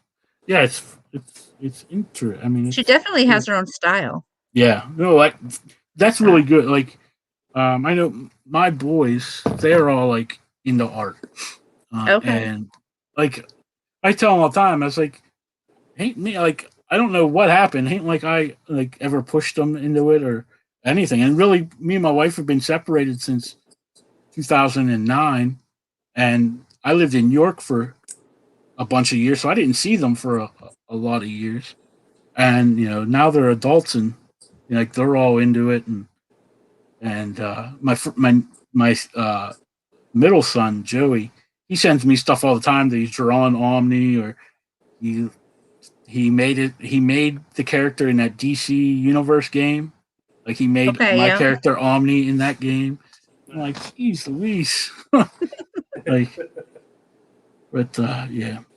There's All some right, well, inspiration right there. Yeah, I guess I am. Like, I don't know. Yeah. You know, it's not like I was doing comic books when they were around. I tell everybody, like, this book, I have it available, but I don't like ask people to ever buy it because I hadn't really drawn anything for like 16 years between when I decided to draw this book, besides some like commission stuff. And I even look at that stuff back then. I'm like, oh, that's terrible. And so this book is like the art's really bad, and I didn't know how to make a comic book then. Like, so the inking's really bad, the color is terrible because I didn't know how to color a comic book back then. I tried to teach myself from watching YouTube videos, and I didn't learn anything about like how to color, like the actual process behind it, like, and you know how to actually use it to set moods and you know the difference between your warm and cool colors and you know all that stuff, and color theory I guess is the technical term for it. The fancy term. Yeah, so you look at that book and it's just a muddy mess, but it's my first thing. That's my first book I put out, and first thing had my name on it. So. Don't feel too bad. The first writing that I ever remember is, and it's around this in my studio somewhere in a box. As I think I wrote a poem like in the 3rd grade, all about a witch on Halloween night who was smashing all the pumpkins in sight, and then she found one that she couldn't smash, and she got so mad she turned into hash. I mean, right there, my career was set. I mean, come on. Exactly. You were a hash. I don't even know how to say that. Now keep in mind, I was in the 3rd grade, so when I said hash, I meant like breakfast hash, not. That's what I thought you meant, like potatoes, corned beef hash. Yeah, like corned beef hash. Good. Right. Luckily, there's room for all of us, you know, as we progress to improve. Yeah. I just wanted to share out one more thing because I told my brain just fried. I told Ben I'd go ahead and just still share his Campaign? His campaign because he wasn't here and it does need some help. So I'm just going to go ahead and share that out real quick and just go over it, and I'll try to. I don't know much about it, so I can't really explain some things, but just to show people, you know, what it is. And it's called Red Riding Hood. I almost hit the wrong button and closed everybody out. Look at that. Told you I'm still learning this thing. Maybe by 2023, I'll figure it all out. But here we go. It's called Red Riding Hood. You see, it's a supernatural comic that follows the story of a monster hunter named Red as she travels to learn about her mysterious past. He still has 23 days to go. Like I said, he only has 6 backers, so we can share this out, whatever. Get some, if you can, to back it. He told me today that even if he doesn't successfully fund it, he's still going to print the book. So I'm sure if you wanted it really bad and it does, you know, not fund, you can get in contact him, and he'll still sell you a copy.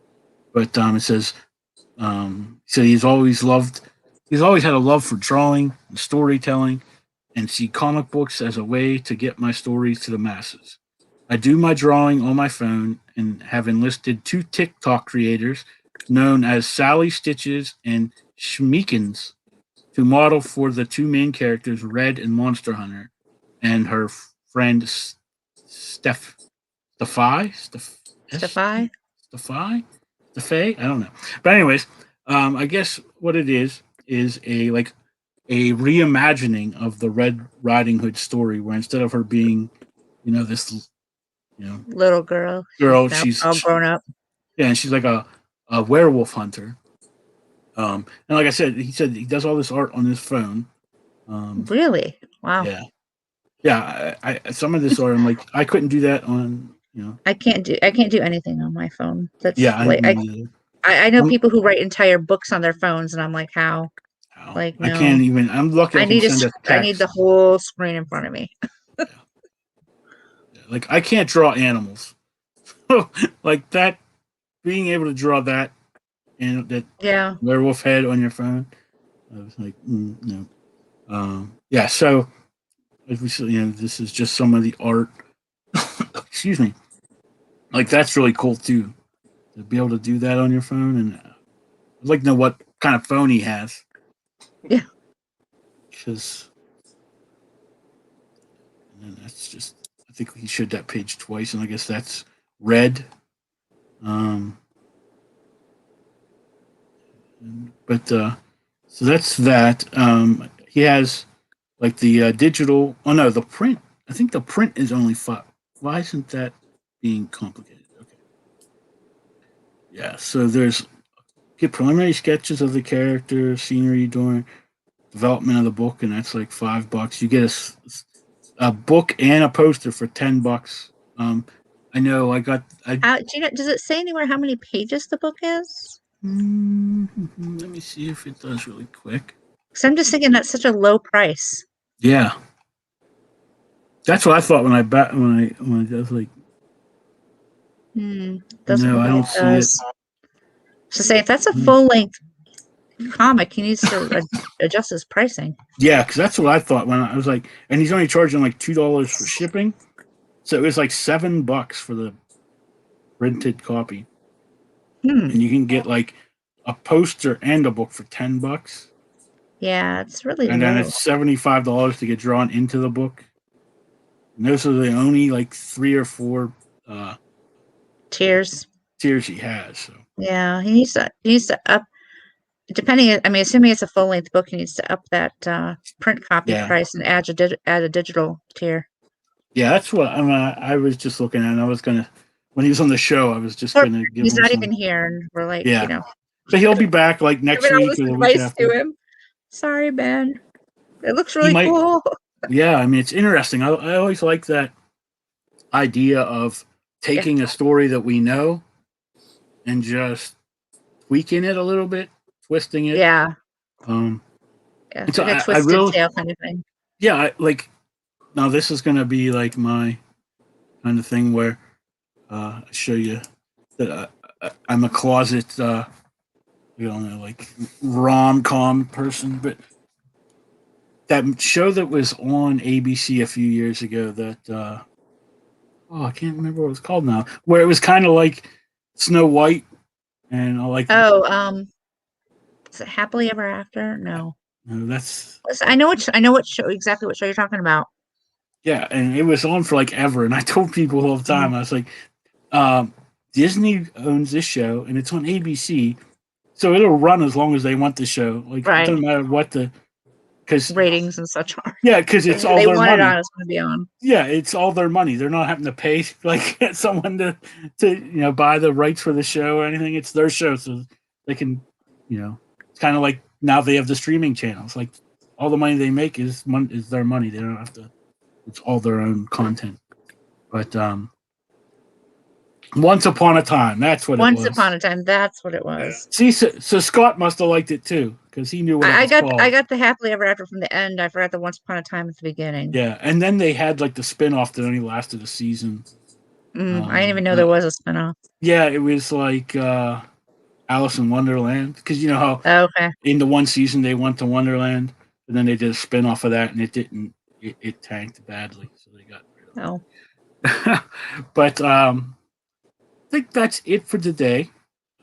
Just go, both you guys, and we'll one more time just let them know people where we can find you and or follow you and find your projects. So we'll go with Dustin. We'll do it. We'll do alphabetical. I'm pretty much just on Facebook. So Dustin Staab on Facebook, Rabbit Rhino Comics on Facebook. As far as the Kickstarter, Tales from Kerra Prime, less than 48 hours to go on it. Please check it out. Please back it. We could always use the support, and you're going to get a cool product. So. And there's all kinds of cool stretch stuff, I know. Super cool stuff. Yeah, because Some of it's Brian's. top secret. We don't even It know. is. Well, I seen Brian on a show yesterday, and he said he was just going to throw some stuff in because he had ordered all this stuff for stretch goals, and if they don't reach it, he still has it. So people are going to get some there you surprise So stuff. pledge, guys, pledge. Don't make him Yeah. have a garage full of stuff. Please, please pledge. All right. And do you have this is your first published work, but do you have anything else in the pipeline that you're working on? I do have Rabid Rhino Comics, which is kind of my label, and I have 3 scripts written and a bunch of others kind of storyboarded. When I'm going to do something with that, I don't know. I mean, the day job keeps me pretty busy. Yeah. But going back to get off your butt and do something, I don't want to rush into it. I want things to be able to be laid out. And when I do launch some sort of crowdfunding, I want it to, the book's going to be done already before I ever do that. So yeah, that's the start. All right. Yeah. Well, thank you for stopping in. Like I tell everybody, if you ever just want to come back and hang out, you don't need to have a book or anything really. Because I mean, one of these days coming up, I have scheduled someone who has a tabletop game, so it's not even comic books. Well, so I appreciate you having me. Thank you. Yeah, thank you for coming. Let me find the button. All right, Katrina. Bye, Dustin. This is like I didn't know this is you're the weakest link and there's a lever. Yeah, so I was gonna say you are the weakest link. Goodbye. Yeah, we just move you to the green room and then we All right, guys. I'm Katrina Rotes on Facebook, Cat Scratch Press as well on Facebook. You can find me on my website at www.catscratchpress.com, Instagram on at Life with Katie, and Twitter, which I'm almost never at Katrina Rotes. And the campaign launches tomorrow at 1:00. Unless I get all wild and crazy and stay up another 4.5 minutes and just hit launch with not anybody knowing. Or be like me and accidentally did mine like a week early. I'm not gonna lie. The day I submitted it, everybody told me it would take 3 to 5 days to get approved, and it got insta approved. Yeah. And I almost hit launch, not realizing what I was doing. I thought I was just hitting next, and then went, That's what some people. Yeah. Hands away from the buttons. Who was it? Somebody I had on the show. I want to think it was Ben Cook. His book just finished today. Yeah, Ben launched early on accident. Yeah, like a month early. Yeah. I remember him going, well, it's live, guys. Yeah, because when he came on the show, we're he has 28 days left or something like that, and he was already $3,000. I was like, how did you get $3,000 in 2 days? Yeah, Ben's a great guy. I like Ben a lot. Yeah, he was good. Yeah, but I did not accidentally launch it, so tomorrow at 1:00, I will be hitting the launch button. Yeah. And it's Apo's Army. It is a 20+ short stories about cats for kids. And I'll give you guys a little top secret. If you get the book, digital or print edition, if you go all the way to the back of the book, there is a link that will take you to a drive where you can download all of the art from not only Apo's Army, but from Tales from the Toy Store that you can print out as coloring book pages. Nice. Yeah, it's my own little kind of bonus in the back of the book kind of thing. Very nice. So, right, well, he's going to pull the lever on me, guys. Yeah, I thank you for stopping by. I'll see you again on the 14th. 14th, yeah, I will be back, guys. I'll give you a little bit of an update on how things are going. That's girls' night because you'll be here, Daphne, and I'm going to screw up her name. You know who I'm talking about? Daphne. She has. I believe starts with an L. Yeah, Daphne. Yeah, I don't know how you say her. Or whatever. Loud, I'm not sure either. I always find out once they get here because I like to screw up everybody's name. Because no one can be Joe Smith. I can't get a Joe Smith. No, it can't be easy. No. So, but she'll be here with Ego Raven #2 and April Grady Reyna. Oh, I love April. Here too. April and I have known each other. Rising Tide. Yeah, April and I have known each other for ages through the Phoenix Comic-Con scene. So I used to go out there all the time. So So that'll be in 2 weeks. I just did something with April, like last week, I think. It's all mushing together. So yeah, I know. Trust me. All of a sudden, I looked at the calendar like 2 days ago and went, "I'm launching in 2 days. Oh my God, where did April go?" So, But yeah, I will so be that'll back, be guys. good. Yep. And next week we have a full show as well. I don't even know how to pronounce anybody's names. And plus my writing's horrible. So like Todd Zerloff, with Confidence Volume 1. David Daub, I'm gonna guess. David Daub. Daub. Daub. I've known him for years, and I'm still not sure how to. I've never had to call him by his whole name. And Rich Parada. Oh my, you got a handful there. Yeah, that's gonna be a good show, I think. Like I said, when I started this show, the end of December, I was fighting to get people to come on, like I was begging, and now I get for the rest of this month, I've got full shows, at least three guests on each show. So, hopefully it continues that way. I can help out some creators. But thank you for stopping by. Yeah. Have fun, and I'll talk to you again in a couple weeks. All righty. All right. Good night. All right, guys. Come to the end of the show. I know I promised a little extra. Also, my buddy Scott, he tells you he has some high school photos of me. He'll sell you for $9.95 each. Be good to put in your basement to scare away some rats or whatever. I'm afraid to see what those look like.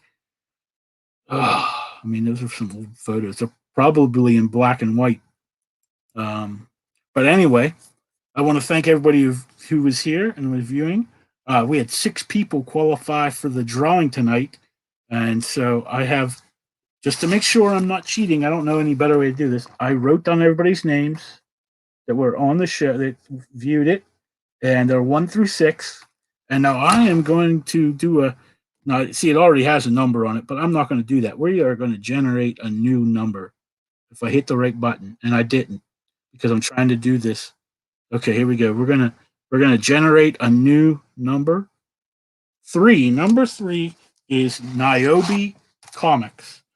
So I will send them a